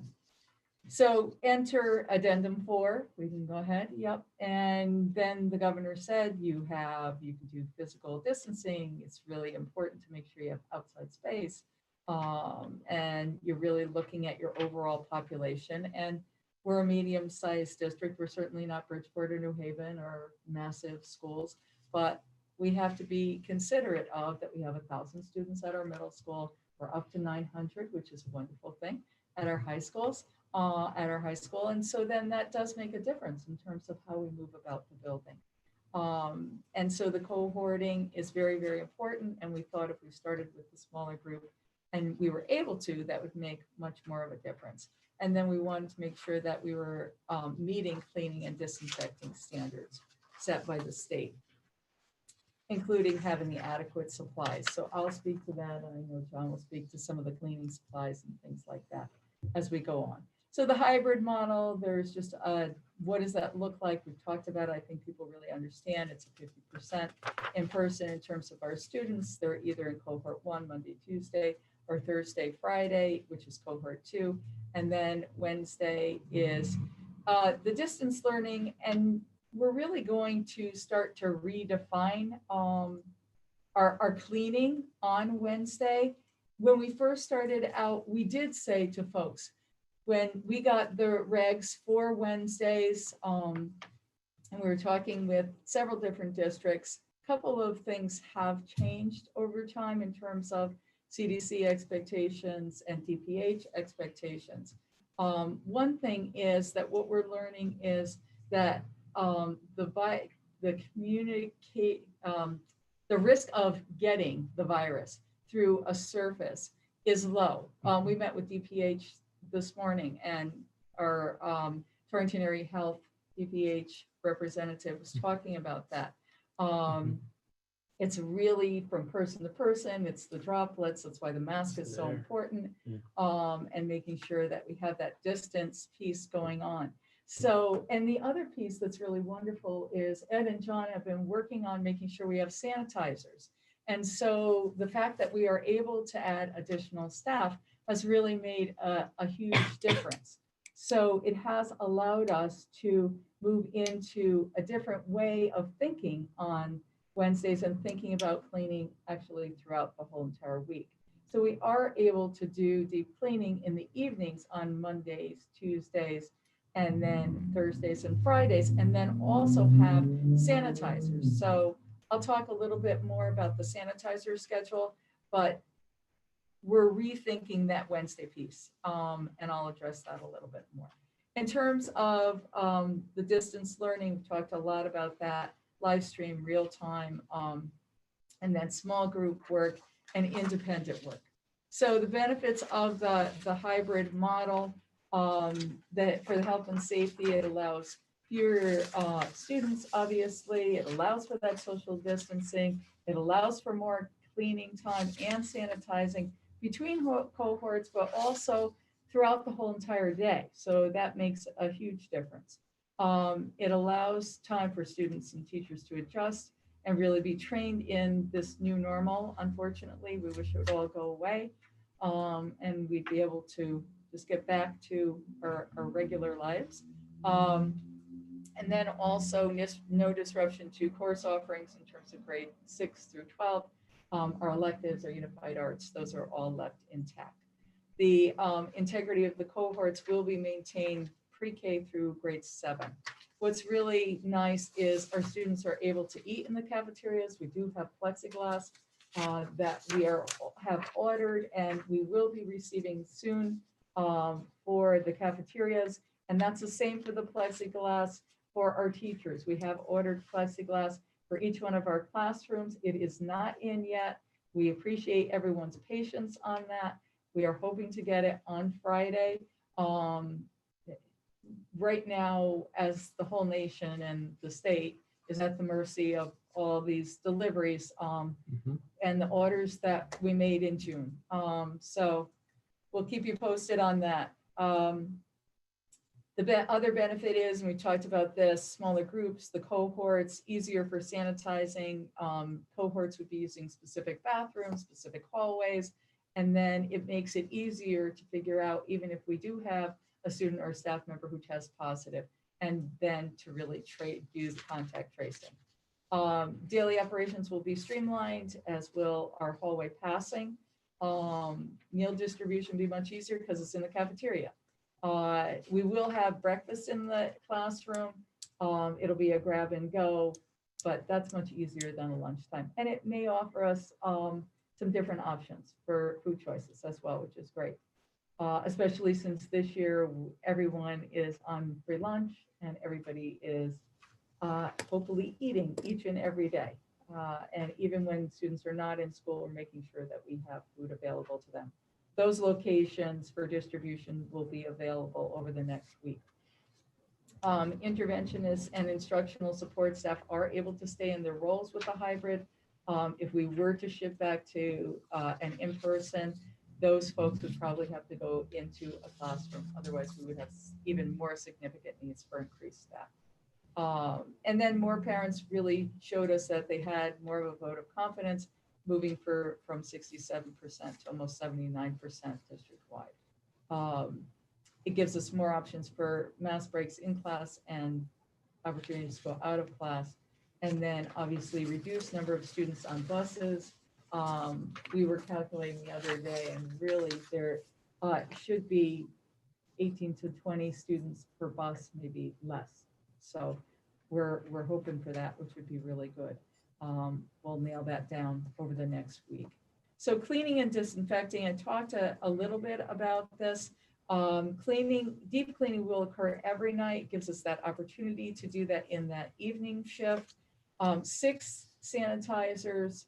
Ed has worked with a company and it's really wonderful to be able to have them. We will have 1 sanitizer per building from that lunch shift into the evening shift. So that will be for a total of 8 hours. And then we will have 8 more sanitizers. We will add 1 to each one of the elementary schools. And then we will add 2 to each one of the middle school and the high schools. So that will be significant cleaning on that night shift, which will make a huge difference. And then on Wednesday, our custodial crews can really work on disinfecting in between the cohorts during that time period as well. Sanitizers or custodians were really focusing in on bathrooms, high traffic areas, which will be cleaned throughout the day. Do you want to talk any more about Wednesdays and cleaning a little bit there? Bathrooms or anything like that, or want me to just keep going? Why don't you keep going? Okay, and then if the jump board in has later? questions, I'd be Okay. happy to answer. Okay, and so on those Wednesdays, we're gonna ask people to be in designated areas or kind of minimize the different spaces. And then even in terms of deep cleaning, some of those are disinfecting some of the bathroom areas and then alternate it so that all the bathrooms will not be open on those Wednesdays so that we can lock those off. We can know that those are done. Remembering too, that even on the Wednesdays, we still have the night shift of our night custodians as well. So then you're still able to do that deep clean in the evenings, and then it will be done every single night. The downside of the hybrid obviously is the childcare. Yesterday I sent everyone the link, all TPS. So if you still need daycare supports, anybody who's still on the line, you can always email me. We are working with even more local agencies. The email link that was a 211, I think was very helpful. That's additional daycare options because we know that that's a factor, and certainly you want to be able to take care of your own children as well. So what's the goal for remote learning? The hybrid and the distance learning, really it's that blended learning experience, which I think somebody talked about, at least one person. Live stream, the interactions, the relationships that are so important. And we want to make sure that it is developmentally appropriate so that students still do have screen breaks. We're going to show some samples in terms of what a sample day could look like at the different levels, and I think that will be very helpful. And obviously, teachers will do targeted small group instruction in the virtual platform, so that would make it easier as well. I think as Sue goes through those schedules in a little bit, it'll make even more sense. Staff members have already been able to see these. They are posted on the website. We've reviewed those during our presentations as well. Special education, obviously a student with an IEP, we're going to ensure that we are meeting our students' needs. Students who are educated in and out of district placement will continue to follow the schedule of their attending school, the school that they're going to. And for PPE, I can't even remember if it was June or July, we asked all, I think it was June before they left, we asked all staff members to let us know what kind of PPE they wanted. And I think I've mentioned this before. We've asked staff if they wanted regular masks, if they wanted clear masks, if they wanted face shields, if they wanted the shield, the plexiglass shield in their classroom, if they wanted the also like the carols and the trifolds for their desks. And then certainly if people felt like they needed extra PPE or more PPE or specific PPE due to their jobs or the developmentally appropriate nature of how they're trying to do their jobs, smaller students, our pre-K staff, certainly our school nurses, and we will have 2 at each school, will be outfitted with N95 masks, and they will be outfitted with surgical gowns and non-latex gloves. So we are making sure that we are protecting them. They can also have face shields if they feel more comfortable having that PPE as well.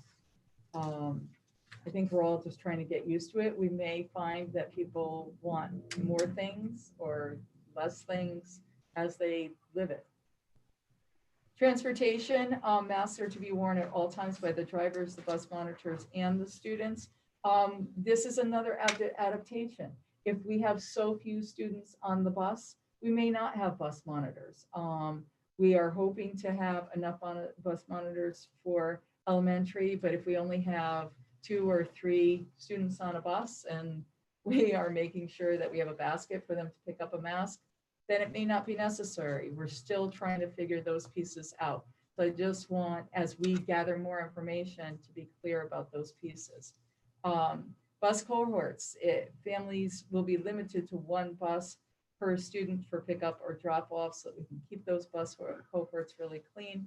And we've talked about having less students on each run. And then buses will be cleaned and disinfected after every run. That is All-Star's expectation. That's in their protocols, procedures, and actually their guidelines of how they're moving forward. So we really appreciate All-Star being a partner in this. And then food service, I mentioned earlier that we are going to be able to provide students, all students, with breakfast and lunch.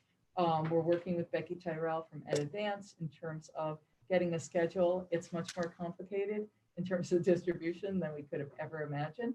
And so that's why we don't have the locations of that distribution finalized yet, because we also have to make sure that we're following state guidelines, seeing as this is a federally funded program.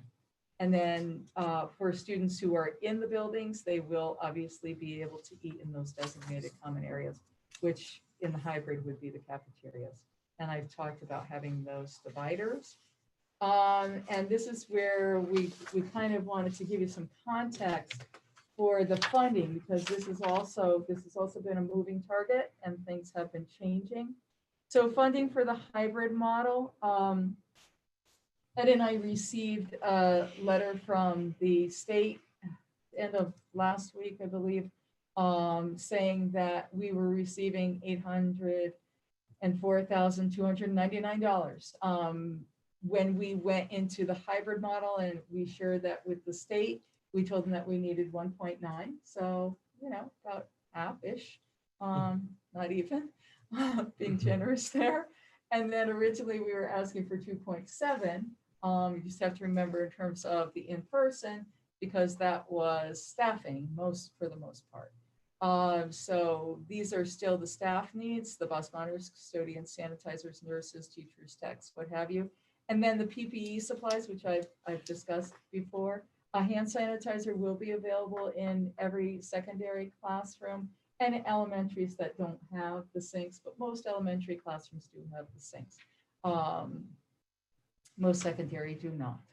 So we're making sure that those are provided. And then through the technology, Ellie's got that undercover over there with all the software and the devices. And still with that, we are waiting on some things and hoping that by the end of the week, right, Ellie, that we're going to be all good, keeping our fingers crossed. Once again, I'm sure you see on the news daily that everybody's going through the same thing. And then obviously transportation for special education, you never know what those costs are going to be and how those come up. First day of school is still September 8th. It is actually a little bit later than other districts. I was just on a call with superintendents, I think it was yesterday or Friday, and we were sharing the dates that we are starting. we're a little bit later. I think that works out really well for us because it really does allow us to do the professional development days. And hopefully we'll have no more heat and everything's going to be beautiful fall days for all of September. I put in my order early, but you know how that goes. So anyway, we are down to 177 days, and we're going to make that work. The state is allowing us to utilize that blended learning time, that independent student learning time as counting toward our 900 hours, and we feel very comfortable with that. A lot of the teachers on the line expressed how much they were able to really work with students and have that interactive time where they were submitting their work, that's our expectation this year as we start as well.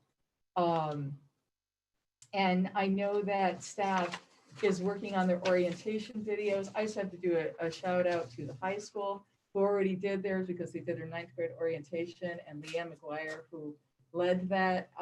They did a fabulous job. If you didn't get a chance to see their 9th grade orientation information, it is on the website, and it's just beautiful. So they kind of were the role model for that, which makes sense because they were welcoming their 9th graders in. And it's tough for our kids who are going to different schools, so we want to make sure that we have those orientation videos, not only because we all look like this now, but also because it's just going to be different. And so new schools and new hallways and new procedures and new people. And so it's scary just because it's new and because it's changed. So we thought it would be really nice if they could do those orientation videos and kids and families could get to know staff and get a little more comfortable. So Ellie, if we could go into the sample schedules, and I'm going to have Sue jump in so that she can go through those. I'm going to bring it up here. Let's see that. Ellie's starting with elementary, right? Mm-hmm.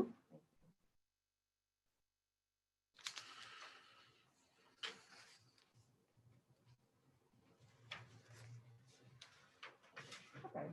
Oh yeah, and you have it in front of you. Oh no, you don't actually. Sorry, you just have a link to it. So this is posted on the Torrington Public Schools homepage on our website, and it has live links. So you can just click. You go to the tab, the reopening tab, on our main homepage, and this will pop right up to all 3 different sample hybrid learning schedules.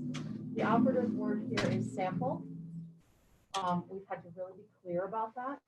This is just what it might look like on Monday and Tuesday, well, every day for the week, if the elementary level for the first half hour of the day. Typically what happens is there's a morning meeting and the teacher sets the tone for the day.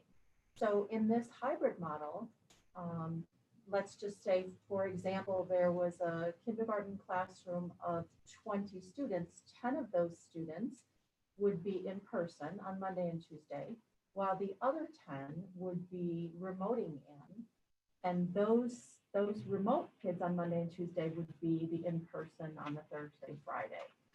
So the day may look something like this. The teacher may hold the morning meeting, the remote students attending from home or from their daycare center remotely, while the others are in front of the teacher and they're having a whole class experience. Then the teacher would launch into perhaps an English language arts lesson, perhaps show a pre-recorded video of a mini lesson, and then open the lesson up to conversation, to discussion or Q&A based on the age level and what's developmentally appropriate. The thought is that the teacher would then focus on the students who are remote, so on the computer, get those kids going on whatever the assignment is or the project or the task, and then come back to the in-person students in the classroom.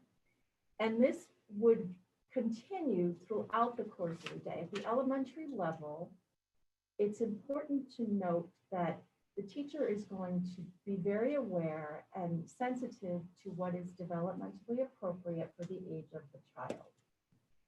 We do not expect students who are remote and are 6 or 7 years old to be on their computer for 6.5 hours a day. The teacher is going to establish a schedule, give students the times and the structure to join in, to check out with these lessons throughout the day in the core content areas. It's important, I think, to mention, we have had some questions, many questions from parents in particular of very young children who have a concern about this for the first month of school, who are perhaps unable to be there to supervise their children and to make sure that they're engaging. And we have assured parents that we'll be as flexible as possible when it comes to this. We're all transitioning, we're all learning, and hopefully we'll all be back in school in person in early October. The setup for Wednesday, if you look at Wednesday right there in the middle, is that the first 4 hours of that day would be live interactions between the teacher and the students. And this is a day when all students are at home. So the teacher would be taking small groups of students with whom he or she would interact. And we would also have opportunities on that day for support staff to work with small groups, co-teachers to work with small groups. Our art, music, phys ed staff could jump in and offer some social emotional learning opportunities through the context of their discipline, with the thought being that if we could make the numbers of the groups smaller, the size of the group smaller, to get more opportunity for more personal engagement. So that's the thought for elementary. And then can't get back to my other one. So the middle school and the high school. Can you get it? No, but I'll wait for I'll get up and look at it. So the middle school is a little bit different. Well, it's actually very different. Because they have a bell schedule. So they're going to run on a 9 or an 8 and an 8. They're eight Okay. period day. They're going to, we've gone back and forth, sorry. They're going to run on an 8-period day. We've been able to maintain a couple of the win blocks. Remember, those are those blocks, what I need now, where the kids can get remediation, intervention, enrichment, support, or some choice. So the way this would work, those are 45-minute periods. And if you think about those periods in terms of thirds, the first third of the lesson, of the period would be the mini lesson. The teacher can make the decision to show a pre-recorded video to the kids at home, or she can do the live stream of the lesson for everybody.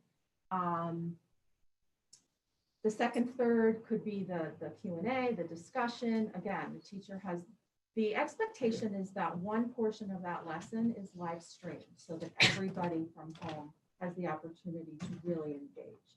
And that would be the case throughout the entire day at the middle school. So a lot more structure and a lot more screen time than obviously our younger learners. Wednesday, same thing. It's the 8 periods. There would be check-ins with the 8 periods, but it would be an abbreviated schedule. So the first 4 hours of the day would be contact time with students throughout the 8-period schedule, kind of like an early release schedule. And then the remainder of the day following lunch would be professional learning time for our teachers, collaboration time for our teachers, opportunities for them to work together, because this is a heavy lift, all of this, running, teaching like this. So we need to give our teachers that time in the afternoon, that one day a week. Can you load the high school? The high school is very similar. The difference is that they're running a different schedule this year. They're doing, like on Mondays, it's periods 1 through 4. Tuesdays, it's periods 5 through 8. So their periods are an hour long, but it's the same concept. So if you think about that 60-minute period, the first 20 minutes of the period would be the lesson. The second 20, perhaps the discussion. The last third, of the period perhaps would be independent work when the teacher could jump off to the remote kids and do some connecting there. And then it would flip on the Thursday, Friday, so that all the kids would get that focused time with the teacher. Same thing on Wednesday, as I just talked about with the middle school. So they would run their full period, their full schedule on Wednesday. They're all 8 periods, very similar to what I just described at the middle school. And then the high school is starting with an advisory period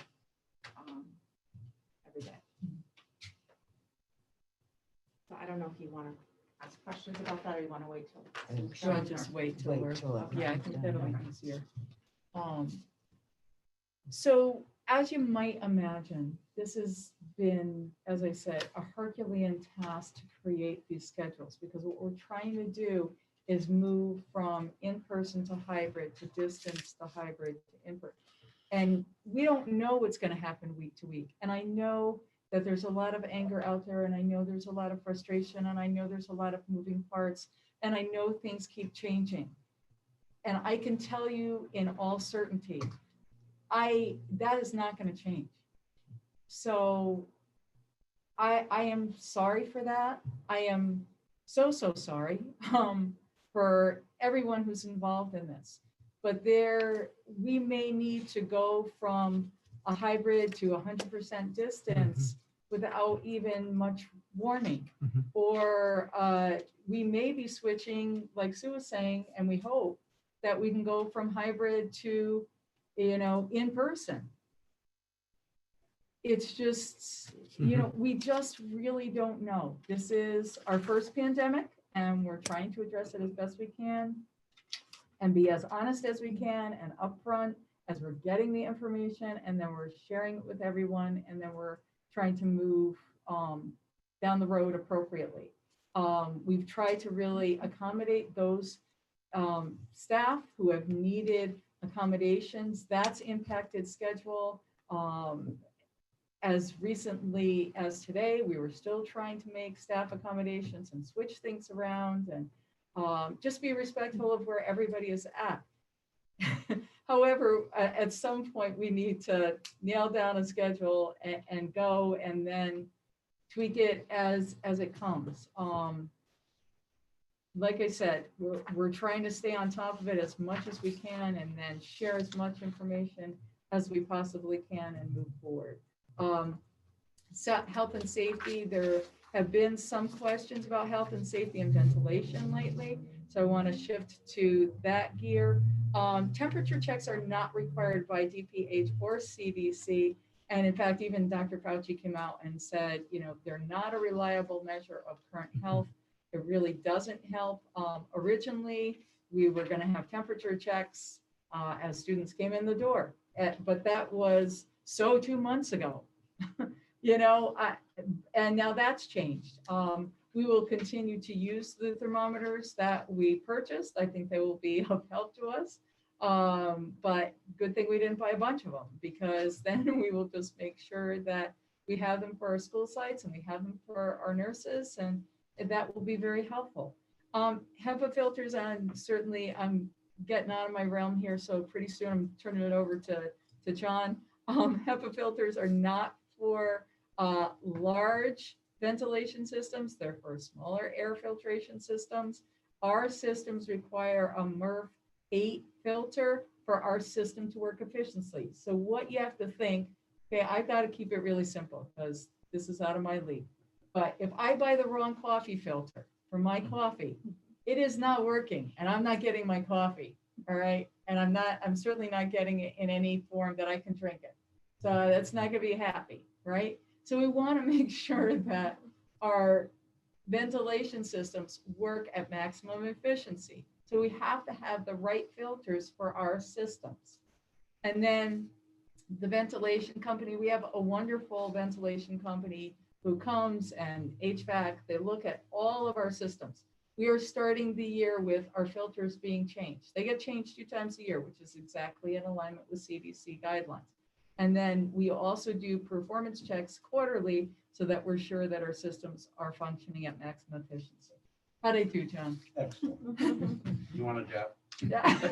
Oh my God, not another one. One's plenty, believe me.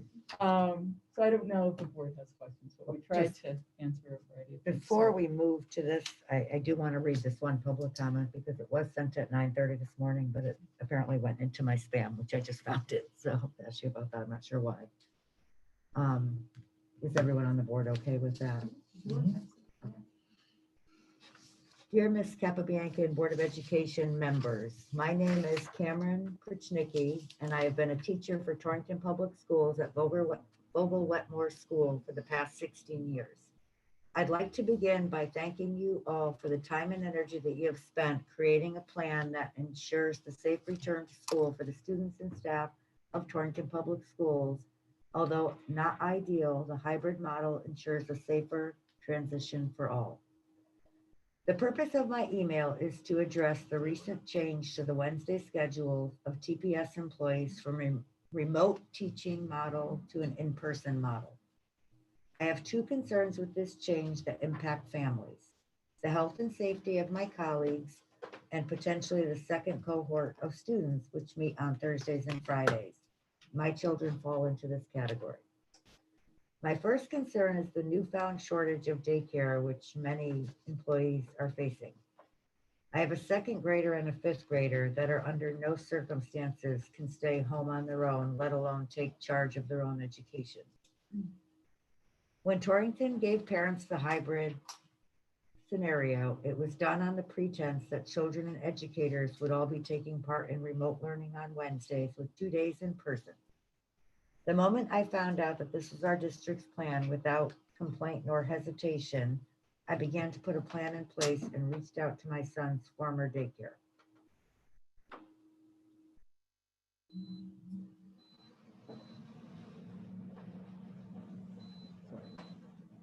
My second and greatest concern is about the deep cleaning that is supposed to take place on Wednesdays. I am concerned that a true deep clean will be very difficult to accomplish when so many adults will be in the building, thus putting the Thursday, Friday children at a greater risk of exposure. The cohort that my children attend. I am concerned that there is the possibility I would be exposed to potential fumes and chemicals that I wouldn't be exposed to at home. What type of chemicals will be used to clean the schools? Why was the decision made to deep clean around us after we were told for the safety of students and staff who would be remote teaching on Wednesdays?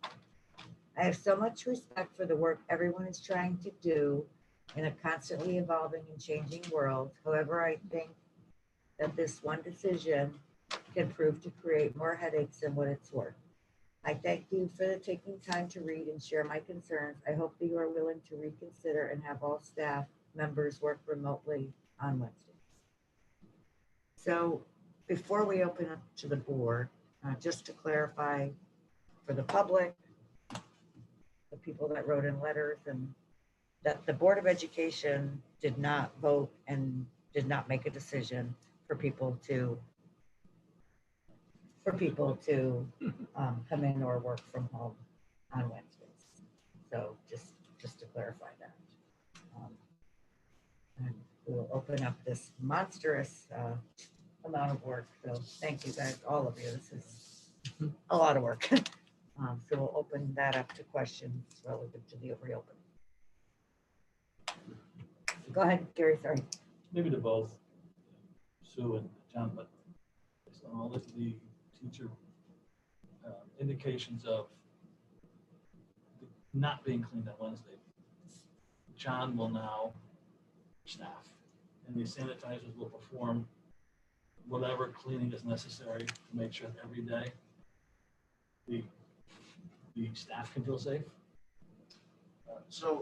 And the types of chemicals, I think that was another question. I think if that matters. So let's start with the cleaning first. John, would you mind just coming? This is really hard for the public to hear. I'm sorry. I have a big mouth. So let me see if I can clarify so that everybody understands what the cleaning schedule looks like from Monday through Friday. Monday, we would have our daytime custodians come in as they normally would come in. They would open our buildings in the morning and get the buildings prepared for students and staff to come in, just like they've always done, whether we were in a pandemic or not. Approximately 11 o'clock, or somewhere close to when we start our lunch waves. 11 o'clock, high school might be a little bit earlier than that. We contracted with a company that is going to be providing us with a sanitizer, one sanitizer for each one of the buildings to assist the custodian with the sanitizing of the bathrooms, which are required by the CDC to be done twice a day. Okay, so that sanitizing of those bathrooms will happen during the lunch hour. While our custodians are working with the lunch hour cleaning, assisting with all the stuff that happens in the cafeteria. They'll also involved after the bathrooms get sanitized would be any high contact surface cleaning, stair railings, those kind of things, doorknobs. Those would be happening while the sanitizer is in the building. At the time when the sanitizer, or when we exit school, another set of sanitizers will come in and work with the one sanitizer that's there. Plus our evening custodians for each building will come in. Our evening custodians will be doing the work in the buildings just as they've normally done, emptying trash, sweeping floors, cleaning the bathrooms, and the sanitizers will be cleaning each and every desk and chair, those high contact surface areas that we talked about in every classroom, in every building, every night of the week, except Wednesdays. Wednesdays will be a little bit different in the fact that the sanitizers will not be in the building on Wednesdays. We will run our regular custodial shift on Wednesday, where the one daytime custodian will come in during the day. He will assist with, running around, opening the building, addressing any needs that have to happen in the building. There's always, I got a spill in aisle 5. We got to take care of that, get paper for the copier, those kinds of things. He'll be starting to clean the bathrooms. And as those bathrooms get cleaned throughout the day, while just staff is in the building on Wednesdays, they will be closed so that we will be slowly closing down the number of bathrooms that are available to limit the continued spread of that virus and get those bathrooms clean. At 3 o'clock in the afternoon, our nighttime custodians will come in and they will continue that high contact surface cleaning, sanitizing of the building. Remember that on Tuesday night, the desks and the chairs will already be sanitized and ready to go for Thursday. So from Tuesday night until Thursday morning, you've got clean desks, okay? The night custodians, after our teaching staff leaves, will take care of the incidental sanitizing that has to happen in those rooms. And then we're off onto Thursday. When the cohorts come in on Thursday, we're back to the same thing. Now, 4 times a month on Fridays, the sanitizing company is also going to be providing an intense, I don't like to use the word deep because clean is clean. All right. There's deep clean and clean are the same thing. It's clean is clean. But a more rigorous cleaning in the bathrooms to reset the bathrooms for the next week. That involves the use of what's called a Kaivac machine, which is a special bathroom cleaning machine, which has a pressure washer, a chemical dispenser, and a vacuum unit on it so that they can actually physically spray the chemical around in the bathroom. And then they can scrub the bathroom down with the brushes that come with this machine and then vac it all up off the floors so the bathrooms aren't left soaking wet over the weekends. All of the products, and because I know we're going next with all this, all of the products that we use have not changed from any of the products that we used last year in our school district. And they are posted on our website. The state requires us to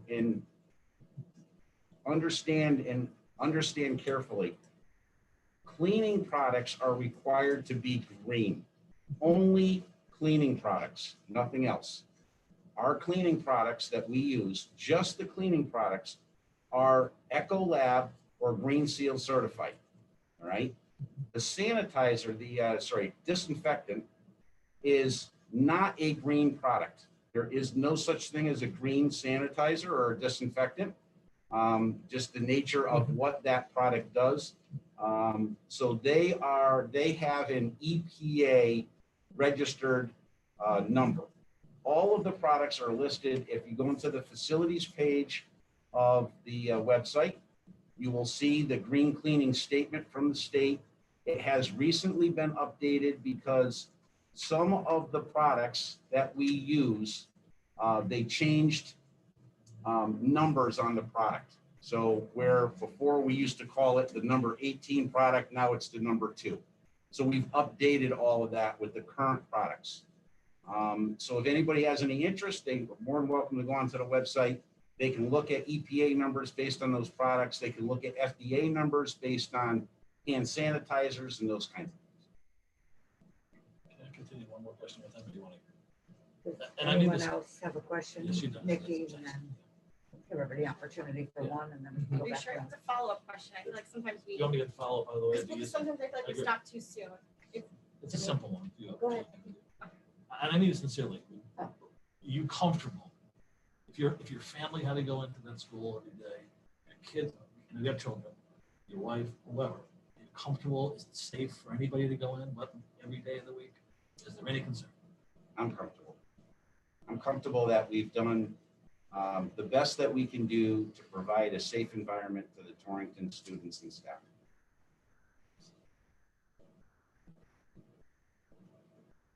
It's not without concern, though. Of course. It's not without concern. Don't misunderstand me there, my level of comfort certainly can change, just as fluid as this whole thing is. Any one of our levels of comfort can change. And we'll be monitoring the health. We have the isolation areas. We'll be contacting DPH. We talk to DPH daily anyway. I just meant we're doing everything we can. Yes. That's really. Okay. Because we can control everything in the building. The one Correct. thing we can't control is what everyone does outside of the building, and that comes into the building. Nikki, go ahead. So we received 29 comments regarding the Wednesdays. So I'd like to hear from Sue. Fiona, you clarified that it was not a Board of Education decision. So Sue, I'd like to hear from you on why the decision was made so late in the game, and what changed to make that decision now that teachers and staff would be in school. So I feel like I've addressed that in terms of the issues, as John was saying. We feel like we've gone from, oh my gosh, our surfaces are not going to be safe. We've got to scrub them down. We've got to disinfect. We've got to deep clean every single day. We've got to make sure that we have a Wednesday that's dedicated to that. But really, with the amount of staff that we have that are addressing it, and with the schedule that John and Ed were able to put together, we really have invested in that. And when we look at these numbers and the breakdown, and even what the state is supporting us in terms of our sanitizers and that type of staff funding, I really feel like we have that covered, and it is much safer than we thought. Things are changing on a weekly basis. And when we get to fall sports, you'll see that as well. It's very, very difficult. Things are changing as we speak, and it's very, very frustrating for everyone. And I hate to be the bearer of bad news or the news that people don't want, but I think it's important that we share, we try and be as clear as possible. Yeah, I think it's not the changing, it's the miscommunication. And I just want to clarify one more thing, is that this decision was not made based on any concern about public outrage about teachers not working when they're working from home. No, this had nothing to do with that. I think that it's really important to understand, as John said, we've really gone away from this deep clean. I think that deep clean became the media buzzword. I do, and Yeah, I and agree. we are victims to that, and then we get into saying it, I know that I have said it during presentations, and then I've heard John pull me back saying, okay, clean is clean, disinfect is disinfect, two separate products. We really need to talk about how we're addressing it more than saying, oh my gosh, we're going in and we're power washing the whole entire school on a Wednesday, because that's, you know, you can see from John's plan that we're addressing this each and every day. And we want to ensure that our students and our staff are safe. So Hold we're on. bringing students Let's back go to then? Ellen, then we'll come back to you. Let's give everybody a chance to speak. I just want to also say, you stated also earlier that this gives the kids another day of school, of learning. So it's not just the cleaning, they have another day to have learning by the teachers. Right. And so they're not in school, but they are doing their distance learning from home. And as you Right. can see from the schedules that Sue presented, it's really clear that we have that interaction in that almost like an early release day where they're interacting up to that point, where in the afternoon, then you have your professional development and you have your collaboration time and really that lesson creation time so that everybody's on the same page as we move forward. That's not new, so that's not new with this plan. But They it's were always gonna good get the- to repeat. Okay, but I thought you just said it was new, so I just wanted to make sure. Does anybody else on the board have an initial question before we go to people's second questions? Go ahead, Jess. I understand that things are changing and the cleaning thing evolving as it may be. Why are we now choosing to change the staff schedule this late in the game? I haven't heard any clear explanation of why they're going to be able to better instruct their students from inside the classroom than they would be from home, especially since these are the same people that we trusted to do this from home all spring, and we may very well be trusting to do from home again in the near future. Sure. So we really went from, oh my gosh, 100% deep cleaning, everybody's out of the building, make sure everybody's out of the building, and nobody's coming in on Wednesdays. To then seeing that, you know, maybe it was possible to have people come back. And then we actually had some staff members say, you know what, I feel much more comfortable teaching this in my classroom because I have everything there. So then we started thinking about that differently. And so then it was like, well, that maybe we should offer that as an option. And then I went to John and then he was saying, okay, well, we really could do that and we could make that happen. And then he was able to create a schedule around that. And similar to what we're doing for professional development, where teachers are able to meet in their groups, even if they're small groups, like in their grade level teams or their departments or whatever, as they're doing PD, they're able to be in the same room. Because yes, we've got Zoom and we're all used to Zoom, but it sure is so nice to see all of you in person and to be able to work on this different level. That doesn't mean, like you're saying, Jess, that tomorrow we won't all have to go 100% distance, whatever, again. And so we have to shift. But I think for this amount of time in this trial period, this hybrid period, to be able to have those opportunities, while we can.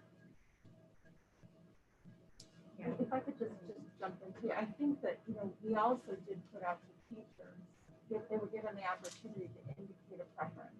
And there was a percentage of teachers that did come back and indicate that they wanted a remote assignment.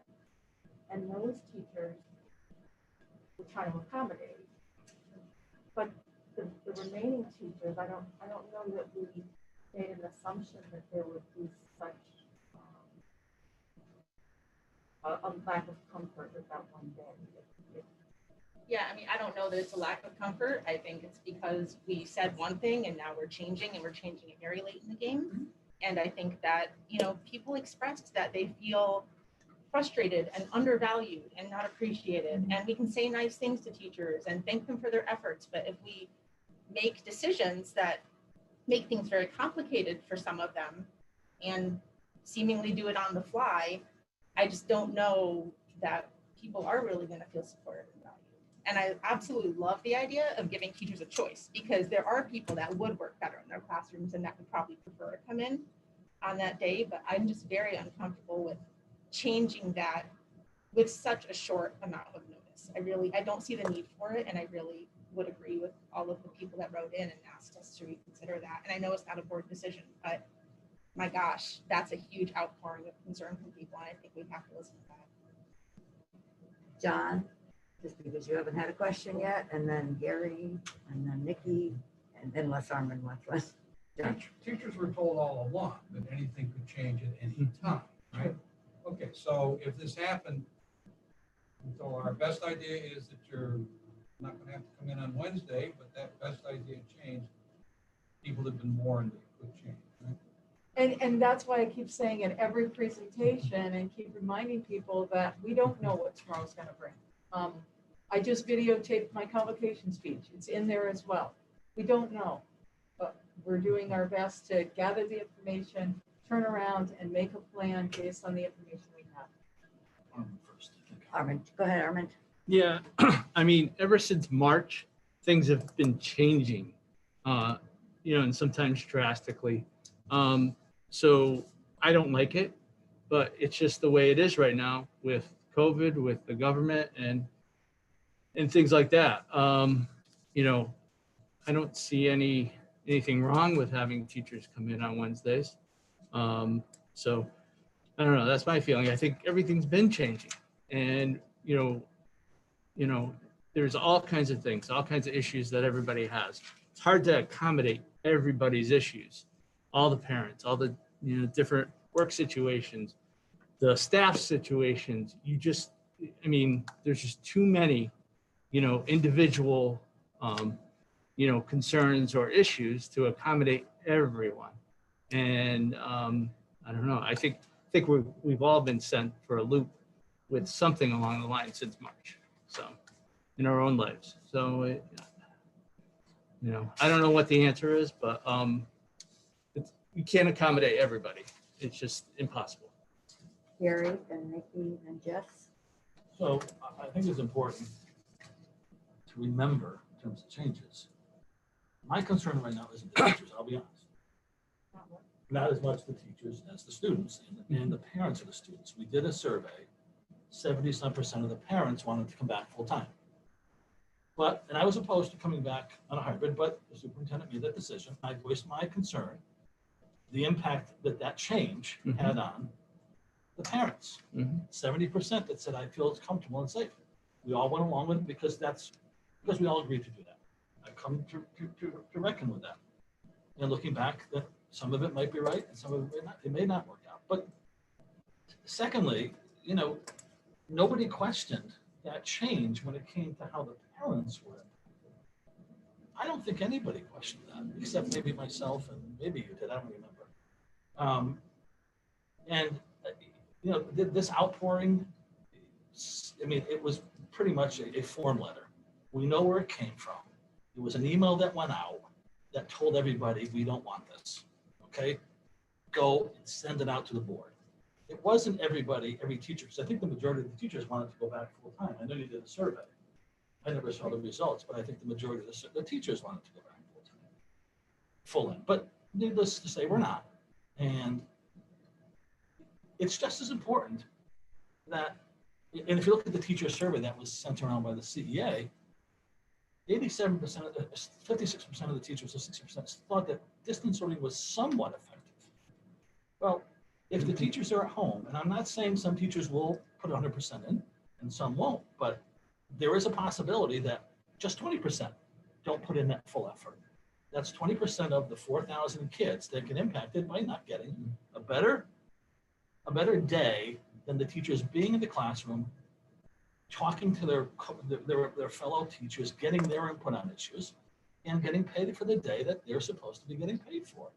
If it's safe and it's clean, it's a good decision. And it's a hard decision for you. You know how I fought against going back hybrid, but it's the best decision I think you can make at this point.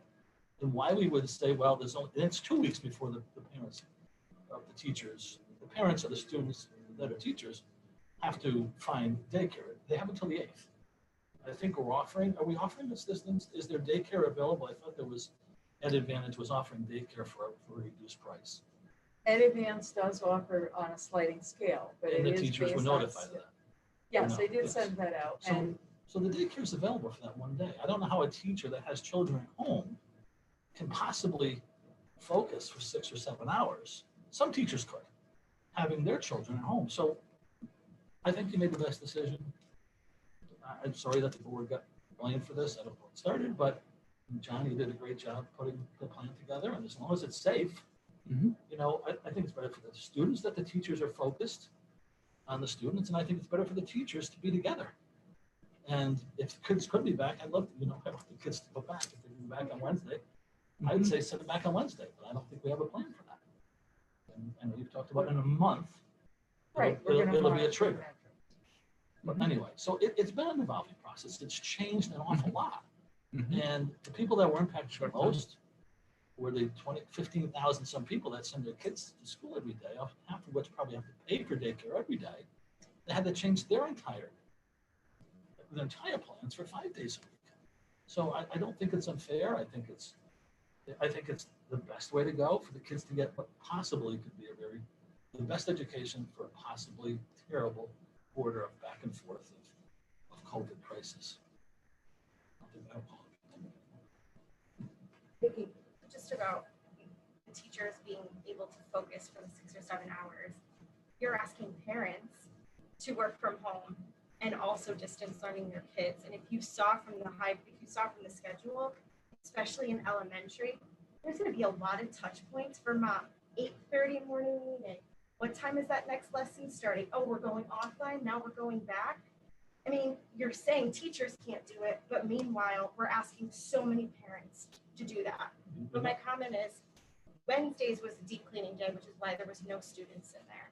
So now that you've solved that, which is great, can students go back? So group A goes Monday, Tuesday, Wednesday, 1 week. The following week, group B goes Wednesday, Thursday, Friday. I mean, now that we don't need a deep cleaning day, why wouldn't we send the kids to school one more day? So I'm gonna let John address cleaning, but I'm gonna say that I think in those first 2 weeks, 3 weeks, that's too soon. Because I think we need to see how this spreads, or if it spreads, or if we have no impact at all. And so it's wonderful. Because maybe what we do is we go back even before the October, 2nd date. If everything is wonderful and we're all good and no problem. But you're asking specifically about the Wednesdays. So Just because it was right, explained so as only I'm deep gonna cleaning have days, John we just did that speak solved. to just the cleaning piece, because I think that there were things that were going on in that Wednesday that were important to have that Student time bathroom. and that The separation. bathrooms. The student bathroom. Yeah, I mean, obviously having a day of reset in between the two cohorts is of a big benefit to us. The company that we contracted with for the sanitizing is contracted for 4 days a week, Monday, Tuesday, Thursday, Friday. So they're not contracted for Wednesday. And then, so if you laid out that plan where you took those two cohorts and you brought them both together on a Wednesday, that means we would have a full building? No, I'm saying you switch it off every week. It would either be Oh, our sorry, okay, cohort or okay, be- I Right. understand. I'm But sorry, then you misunderstood. would, if that's true, then we would need to make sure that we have sanitizers. Because what John is saying is we don't have sanitizers on Wednesday. And so then we would incur more cost in terms of making sure that we have that coverage piece during that time. Because we are relying on Wednesdays on our regular custodial crew to address all of those needs and to have that time. You have sanitizers coming in on the same time, in between when the same cohort's coming, right? Because you said you have the sanitizers coming in like Monday, Tuesday, not Wednesday, but then Thursday, Friday. Wouldn't you just move the Monday night to Wednesday because you still have the same cohort? Or Well, no, because now they're doing it every day the kids are in the building. Right, that's what makes it safe, is the So every sanitizers time and a the kid leaves, custodians right, right there. they're cleaning Monday, Tuesday, If Thursday, I Friday. skip the Monday, And the then bathroom piece on Wednesday. how does the building get sanitized same way all we're the- getting on Wednesday. for all the kids that went to school on Monday, Well, how's it getting sanitized for the teachers on Wednesday? Tuesday night? Tuesday night, the building's sanitized, completely sanitized. But then it's 100%. not Wednesday night before cohort B comes in. It is Wednesday night because our custodial staff does it and they don't have to sanitize every single desk in every classroom. They would only have to sanitize around the teacher's desk where the teachers are. Wouldn't have to sanitize every single desk. All those desks would be sanitized. From Tuesday. It's a smaller area, smaller spaces, less areas will be used, less bathrooms will be used. I just think we all bought into the Wednesday deep clean, and now it seems Well, just a little bit different. Armand, go yeah, ahead. John, and you said that there's going to be a machine on Wednesday that's going to come in and clean all the bathrooms. Friday. Oh, that's Friday. Oh, that's Friday. That's Okay, Friday, all right. Okay. Yeah, Friday would That's be Friday. a reset for, Okay. would be a reset for the week, the entire week of cohorts. We'd reset the bathrooms on Friday with with what's called a Kivak machine. Kivak, yeah. And then that would have the weekend for, there's a product which is on that list that you see online. It's called Kablooey. Yeah. It's a bathroom, it's a fantastic product. It's a bathroom, almost every school district across the state uses a product like that. So,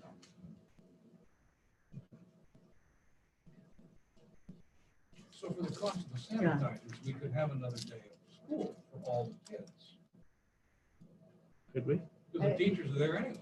Could we? We have to look at it. I don't That's what know the that we consideration- I don't could, think it's yeah, what it sounds like. it's worth a consideration, but I think there's a lot of factors, so we would need to really step back and think about it.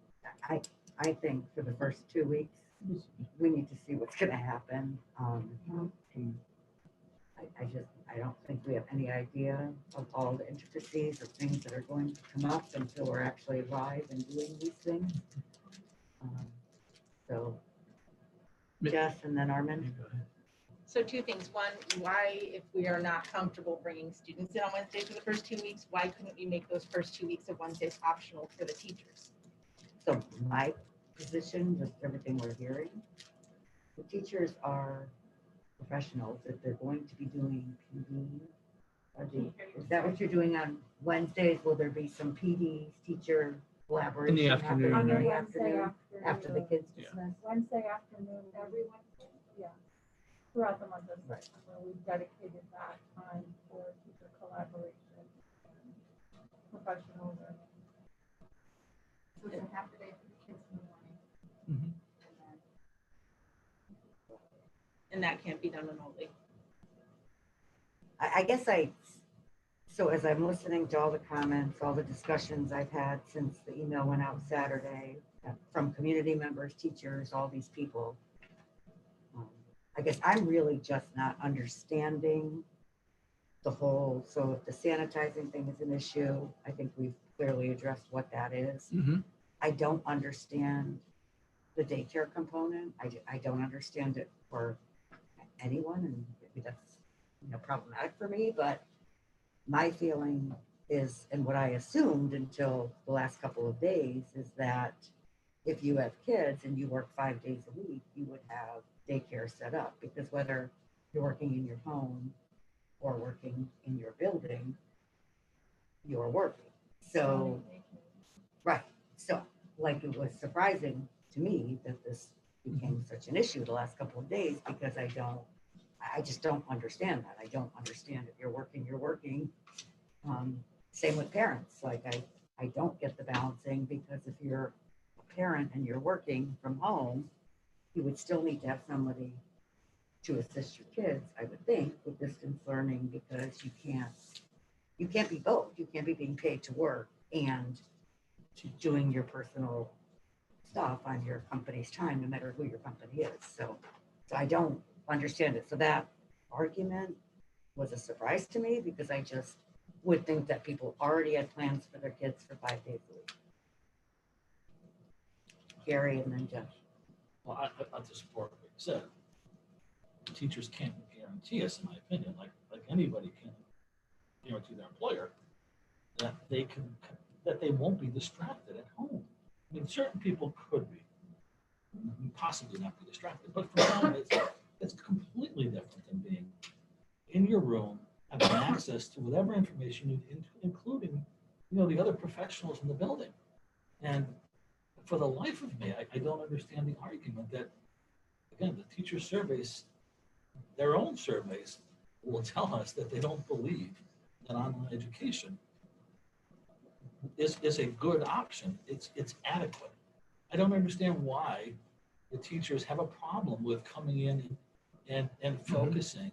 Some will, some won't, but I don't understand why they wouldn't be expected to be there. I mean, I thought it was because of, well, I guess it's because of the sanitation, that's resolved. The childcare issue is everybody's issue, but that's been resolved, it's available. So why? I guess the question is why, instead of why not? But again, it's not, I have no say what happens. And not the last time. Still respect her. I think to ask and just assume that it's easy for parents to find daycare, for teachers on such short notice. I guess parents had a month to find it. And to assume that everyone can just afford. I mean, even at Advance, and they're the most economical option, and I know they're doing everything they can, it is still not cheap if you have two kids. If you can afford it, how can they teach on Wednesday? But I'm just saying, but you're asking. I don't think any parents. But have you're to worry about asking the this. parents to too, and I just think if you're asking parents to figure out a solve, not everybody can afford to send their kids to daycare who can work from home. And I'm just saying, if we don't have enough trust in our teachers, then we have bigger issues. If we think they're gonna cheapen us out of one Wednesday where they're gonna be too distracted to teach, or they're not gonna be answering parent emails at 7 o'clock at night, I think we have bigger issues than just who's in the building on Wednesday. We have to have trust in these teachers. I mean, they busted their butts since March to accommodate everything that was needed. And if we think that there's a few that are not, or taking advantage or whatever it may be, that should be addressed and not, I don't know. Just for clarification, because this just got, that advanced thing is posted, it's $41 a day for the school program, For one kid, right? for one kid, yeah. So $80 if you have 2 kids times five is $400. But that's no different than. No, but I'm saying. Okay, Ellen, then Jess. I don't think that's the issue. I think the issue is whether they're teaching at home or they're teaching at the school, they're still teaching. So their kids would still be in daycare because they wouldn't be able to take care of their kids at home and teach at home. So I think that's the, I don't know, that's the The issue. limit they're faced with, like everybody else. Right, so if you have daycare for 5 days, you have daycare for 5 days, whether you're home on a Wednesday or at school on a Wednesday. That should be a daycare because you shouldn't be. So if I work sometimes from home, all right, my employer pays me from home. But if I'm a teacher, then I shouldn't be paid to teach and teach my kids at a different school. My kids would be in daycare or wherever they had to be to teach. I think the problem is we just told them 5 Okay, days hold ago. on, let's not go back and forth. Yeah. So you've made your point, you've made yours, Jess. I think it's inappropriate for us to try to deconstruct people's individual situations and what they can and cannot do for their families. If you have a 10-year-old child at home, you can be home with that child and do your job. And that child can be in the next room doing their schooling. Whereas you might not feel comfortable leaving that child home alone that whole day. So it's very, again, I think it's very inappropriate for us to sit there and say, this person can't do this, this person can't do this. 20% of our teachers are not going to be professional enough. I think that's insulting and unnecessary. And I think the biggest issue, in my opinion, is that we have asked these people over and over, change. And they've done it. And this is a change that we can control, but we're still choosing to make it. And I don't think that this is the same thing as, okay, the state just shut your school down, now everybody has to go work from home.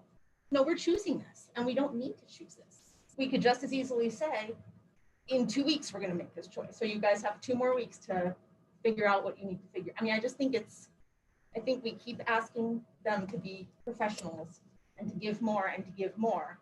And I know lots of teachers have put in lots of hours over the summer, which is supposed to be their time off. So these people do work. They work at night, they work on the weekend. So this is not like if they're not sitting in front of their computer for 15 minutes during that school day, they're somehow ripping us off. These people work way more hours already than they already, excuse me, I'm not done. They work way more hours already than most of them are expected to. And I just think that this is an unnecessary hardship. on some people. It's something that we don't have to do. And for us to act like this isn't our choice is not, it's not accurate. It's not. And I am very frustrated with the fact that this was somehow placed on the Board of Education's shoulders. I don't know how that happened. I'm probably not going to know, and that's fine. But we can't let that sort of thing happen. So that kind of miscommunication needs to not happen again. And I really would just encourage us to not make unnecessary changes and unnecessary stressors on people. We don't have to do this. Hold on. John, then Gary, then Armin, did you? No, I didn't. Okay, John, then Gary.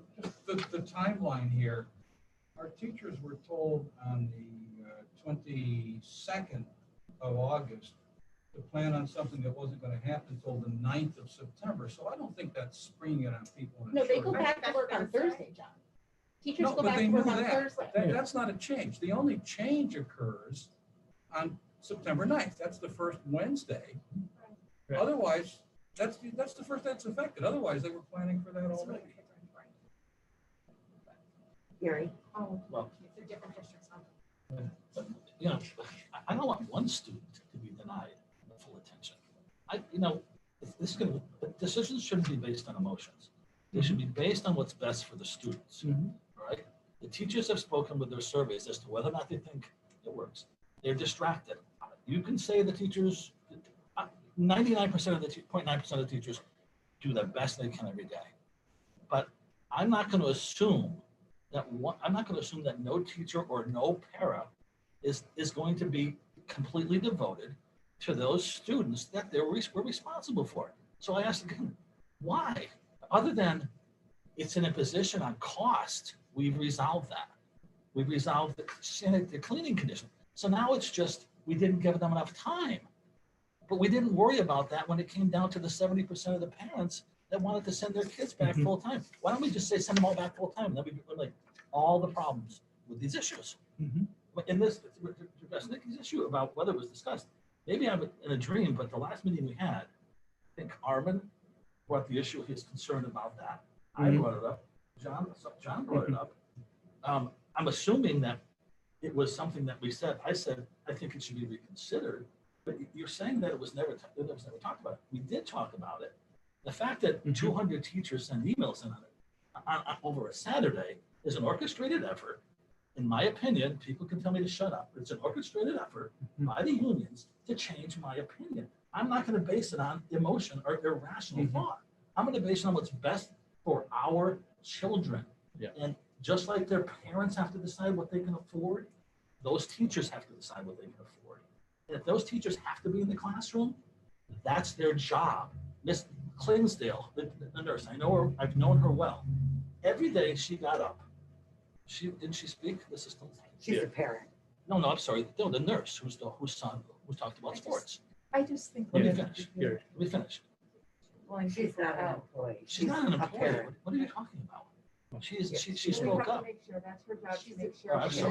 not I'm sorry. She's a, correct. She's a nurse in the Yeah. hospital. Correct.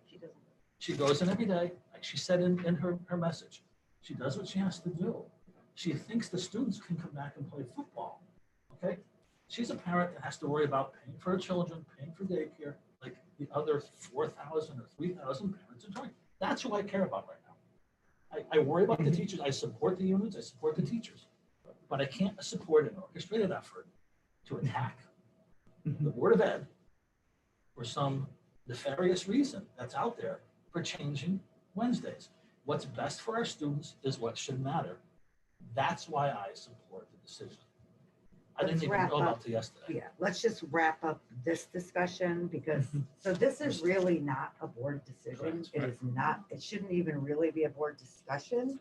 The only reason that it's become one is because of the public comments, but this really is not a board decision.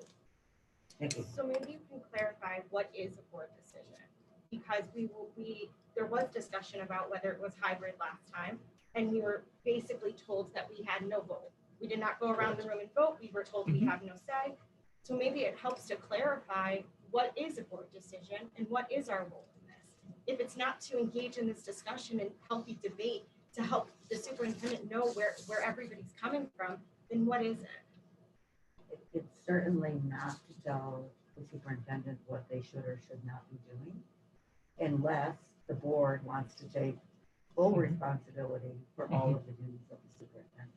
Do you think we're trying to tell her what to do instead of having a healthy debate and telling her where we're coming from? I don't think we're saying, Sue, you have to put kids in on Wednesday. I think we're saying, hey, if we solved this issue, is this even an option?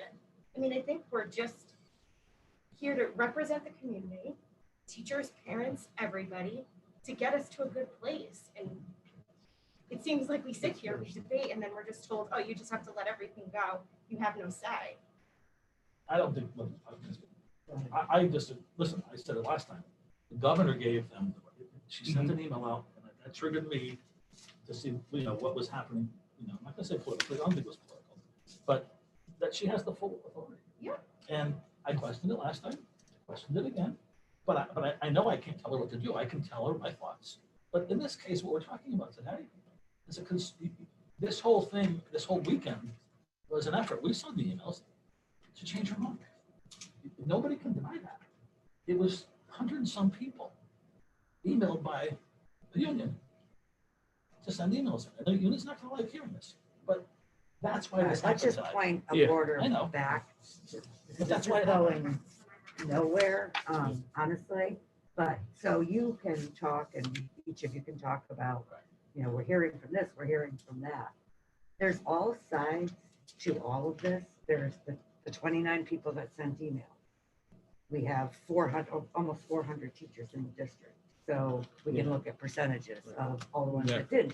You can also look at the fact that central office, unlike me as the board chair or anyone else on the board, is meeting and working collaboratively every week with the union. They're talking about all these things. The board is going to see an MOU at some point in time.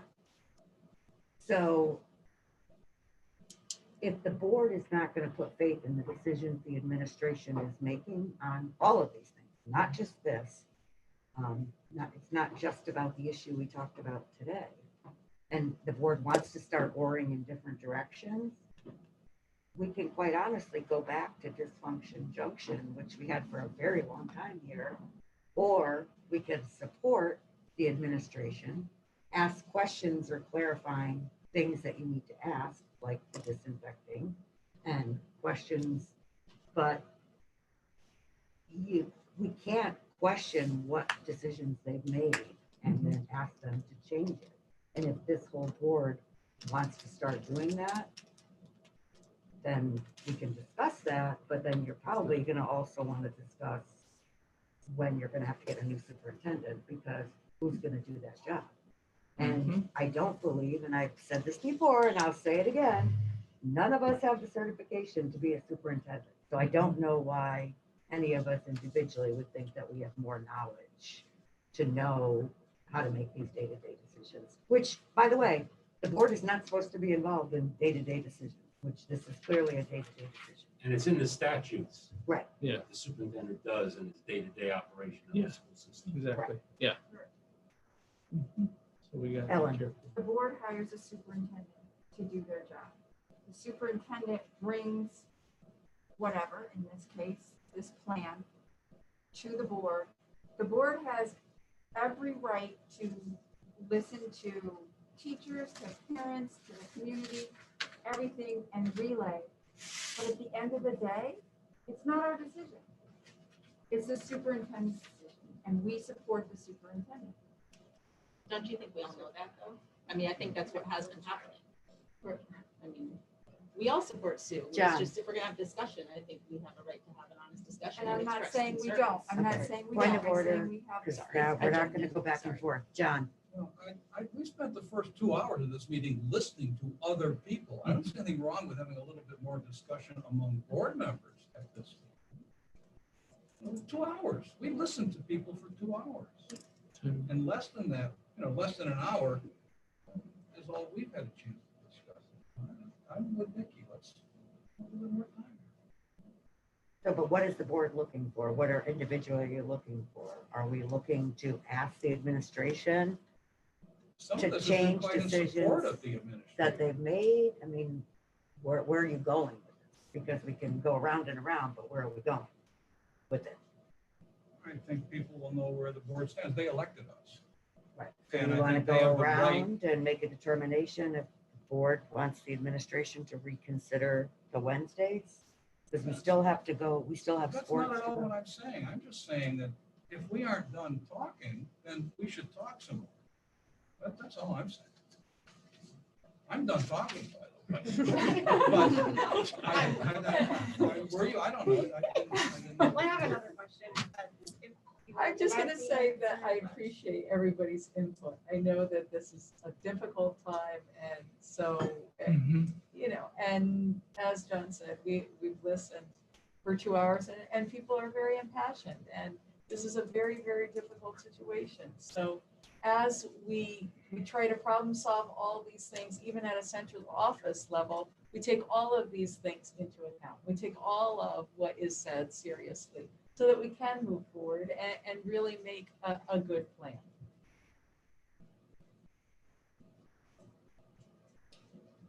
So with everything changing so fast, can you talk a little bit about your communication plan when school starts and even kind of leading up to there, to parents, to probably the staff and teachers, and then to us as a board? How is the communication flow going to happen?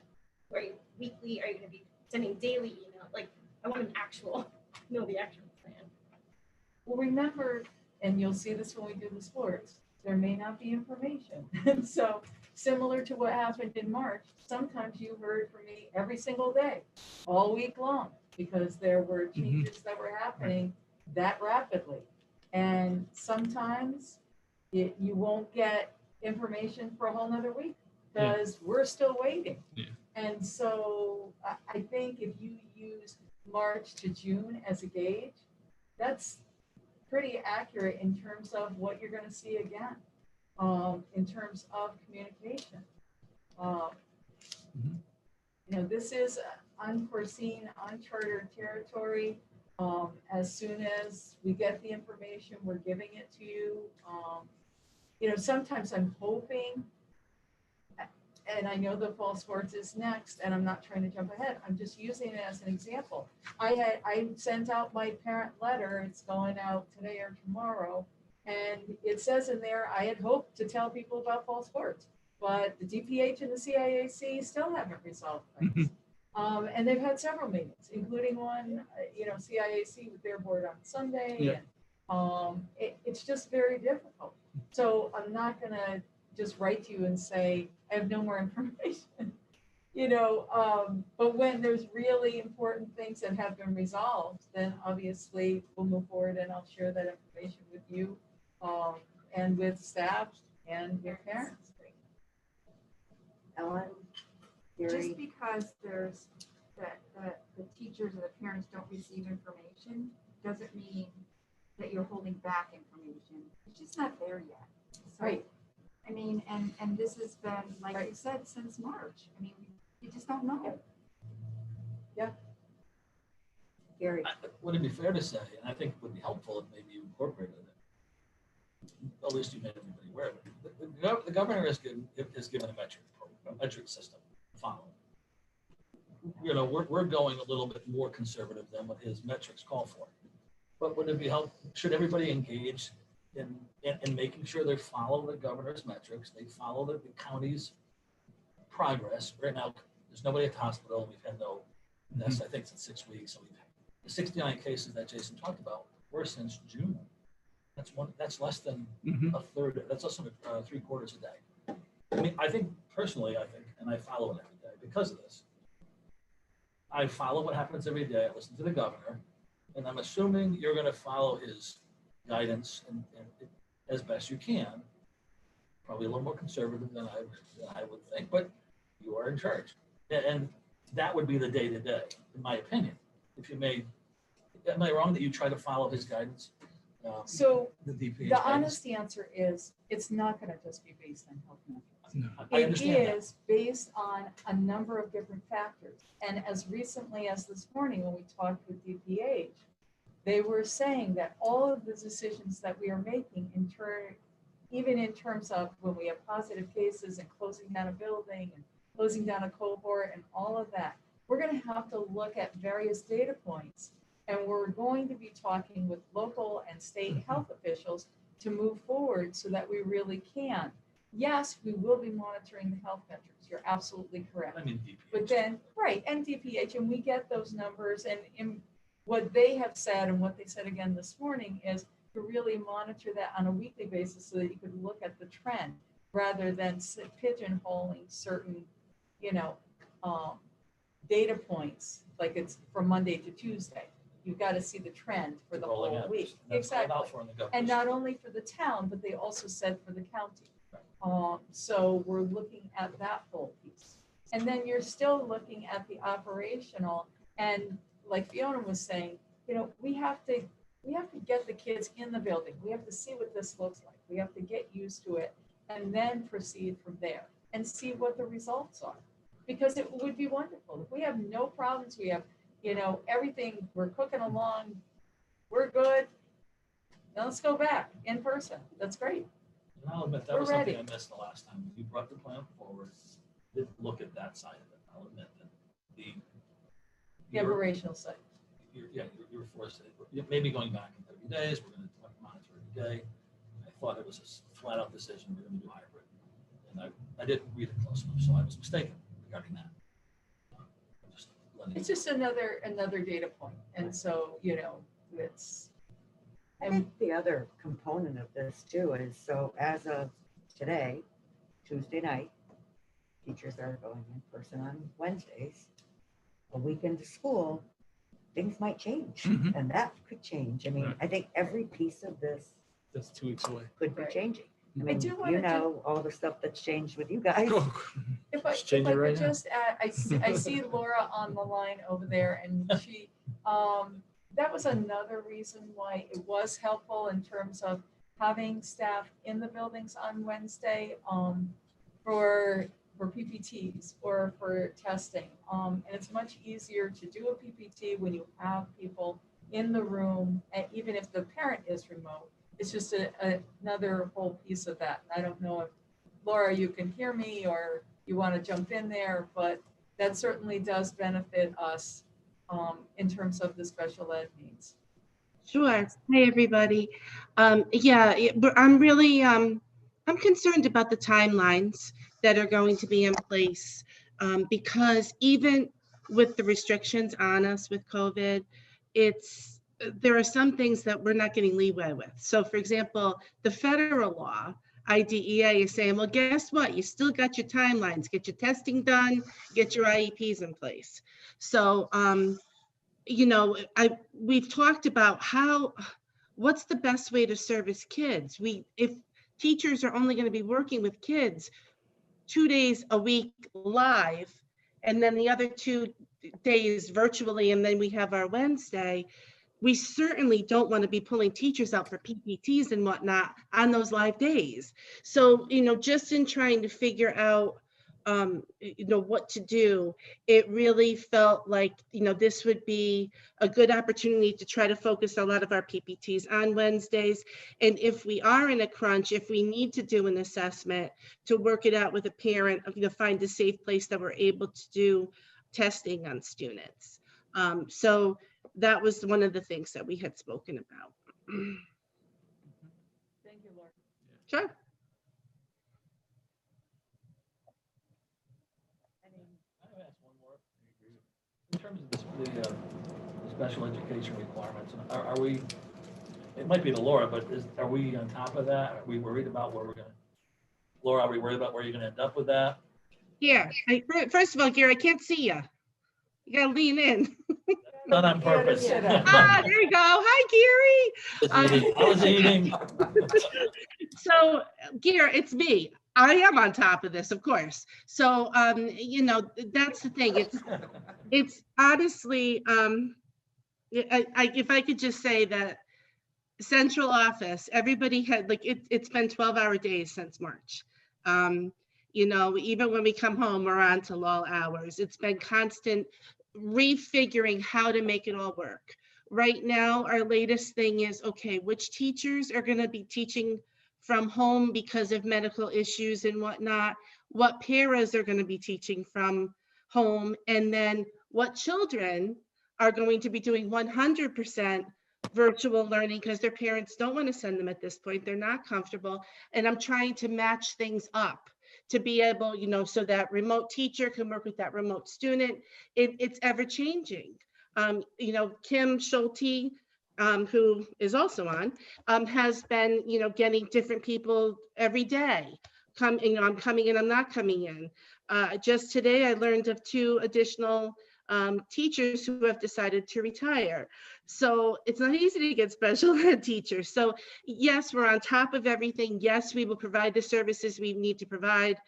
We've gone through IEPs to really look and see, are we able to meet the needs of children, especially our more significantly impaired students? How are we going to service them during this time? And I feel that as much as possible, we're trying to stay on top of things. And when the new information comes in, we just go back to the drawing board and do it again. So that's where I am. I feel pretty confident with how we're set to start, but it's going to be a lot, like Sue said, of figuring it out. I keep telling the supervisors, we have to be prepared. We have to tell our teachers day one, we do not know all the answers right now. So we're going to go in, we are going to do the things that we can right now, the best that we've set up. And then as we go along, there's going to be new questions that come up every day. And then we're going to say, okay, how are we going to handle that? I am a stickler about timelines. We will make sure we adhere to everything we need to. We did a really good job sticking to what we needed to in the spring, with the exception of getting initial testing done, which that couldn't be done because we have to do that live. And since we weren't working live, we had to miss some dates with that, but that's everybody. So the state is working with the feds on that whole piece. So we're good. I will keep us where we need to be legally and, take care of everything we need to there. Thank you. Okay, any other questions on reopening before we move on to sports? No? Moving on. Okay, just in closing on the reopening, we do appreciate all our staff. They have been amazing, and we are trying to listen, and we are trying to address what their needs are, what their concerns are as the issues come up. Switching to fall sports, you've seen it in the paper. I don't need to tell you, like I said earlier, I really wish that I had something to share in terms of moving forward. CAAC wants to have all the fall sports.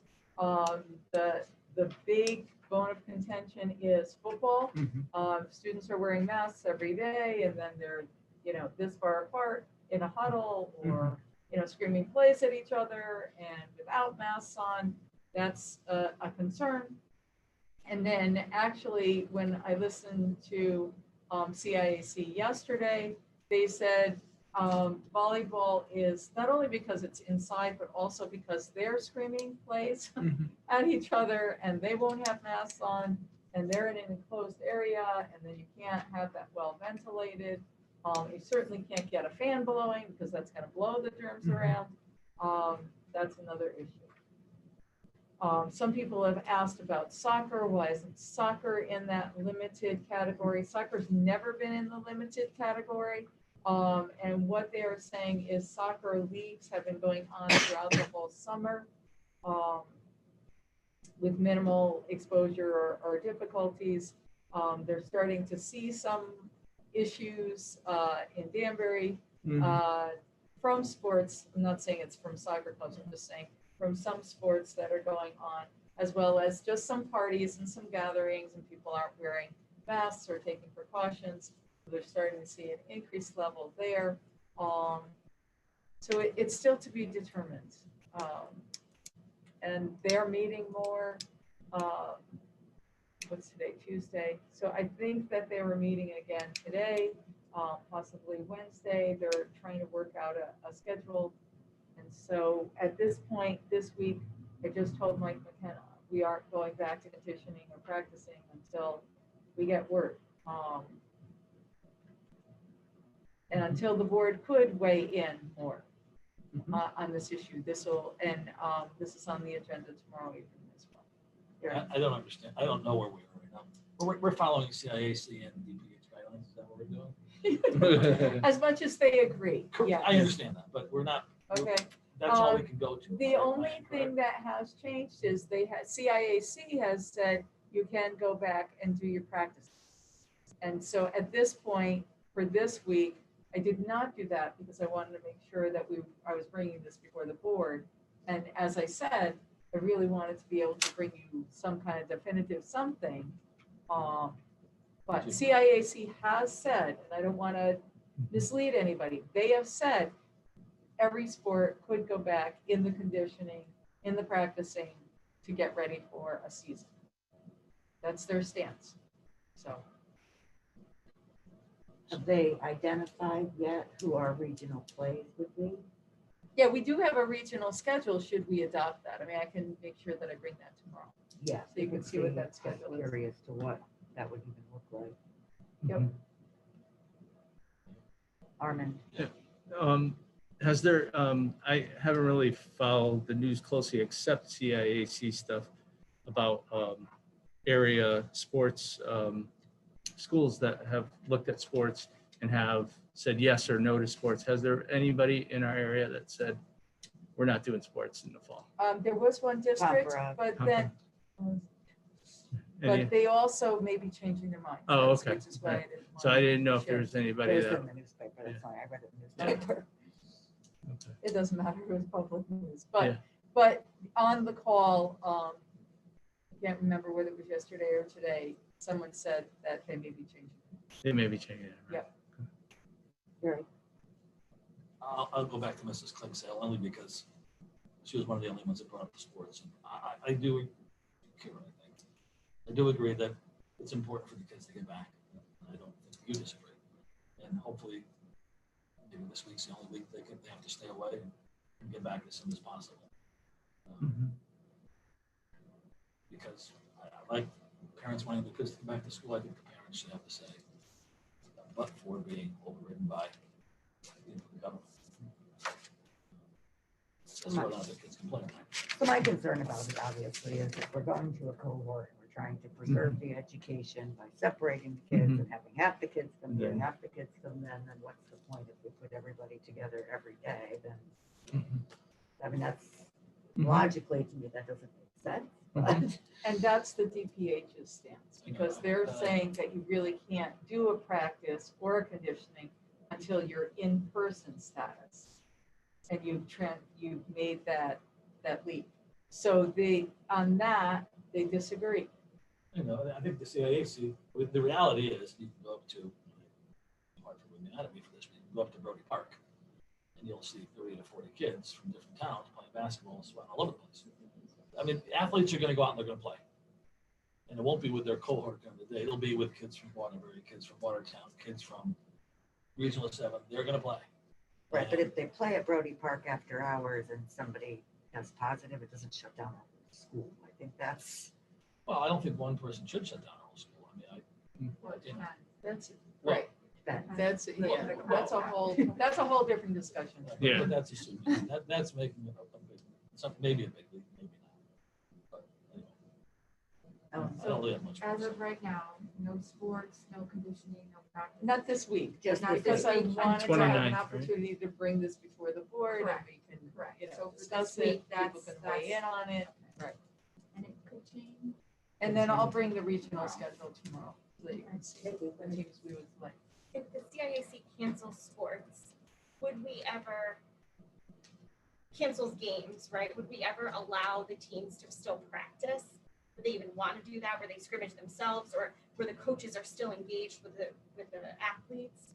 Or no, if they cancel the games, then they wouldn't even practice. Right, we would have to go back to CIAC and DPH guidelines, Yeah. because then it becomes a health issue. Okay. And obviously, if they're canceling for a health reason, otherwise they would continue it.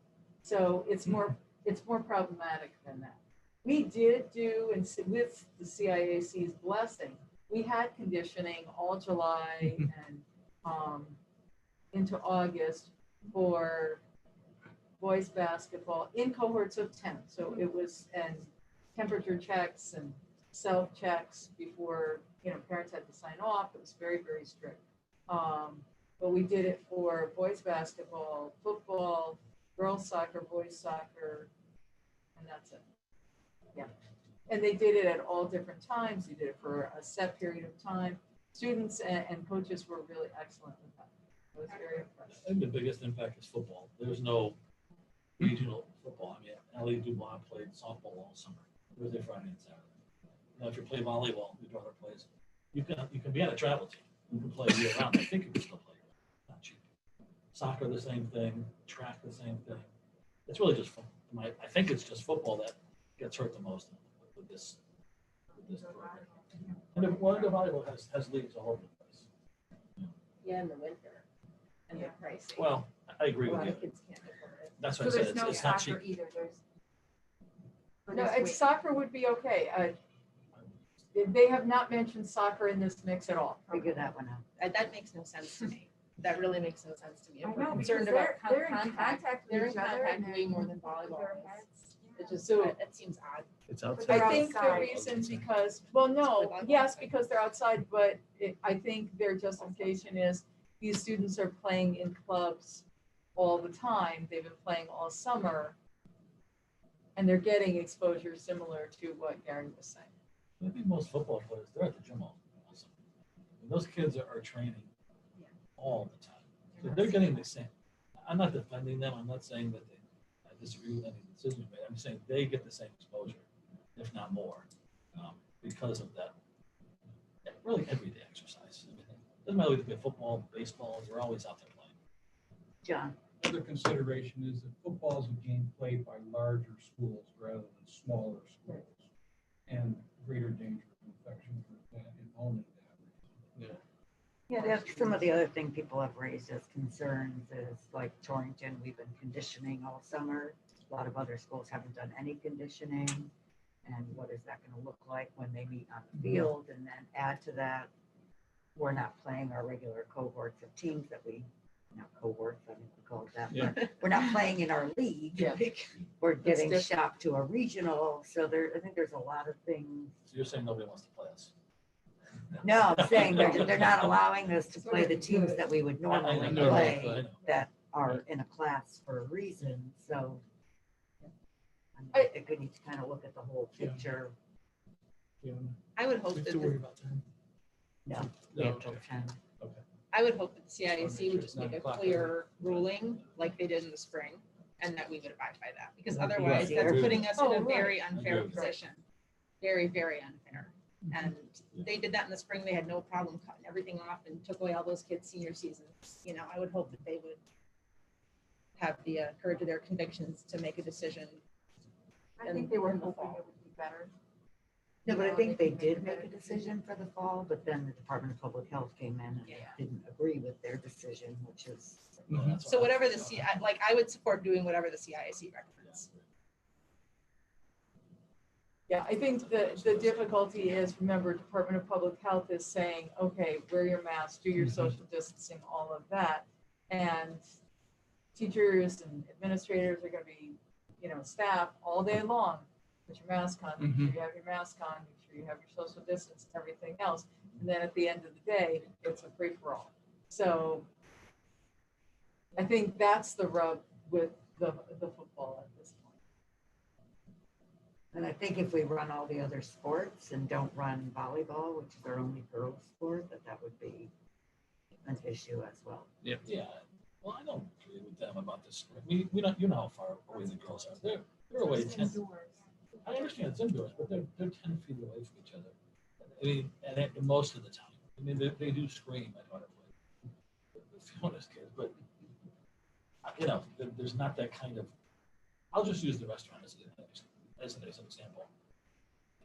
We never got the real clarification from Mary Health. We did everything we could. Right? This is my son's restaurant, and even there was confusion as to what you should do.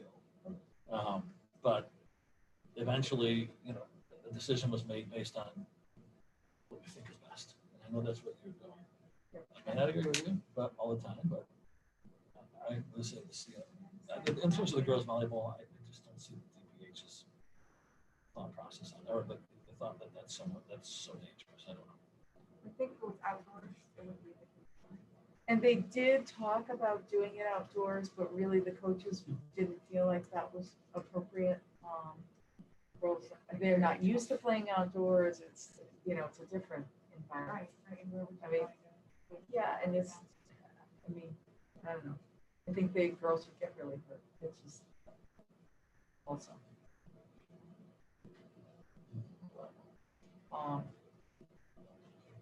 So does the board want to consider this tomorrow with the information we have and obtaining the regional schedule? We were hoping that DPH and CIAC would have resolved it in time for our meetings, but it doesn't appear that this issue is going to be resolved. But if they're going to have a season, they have to be able to begin practicing again, if that's what the direction we're going to go in. Yes. I don't know when the decision is. I don't know why we would do anything other than what the CIAC is recommending. I mean, I don't feel like, gosh, if those other things we've talked about aren't board decisions, I don't know why this would be.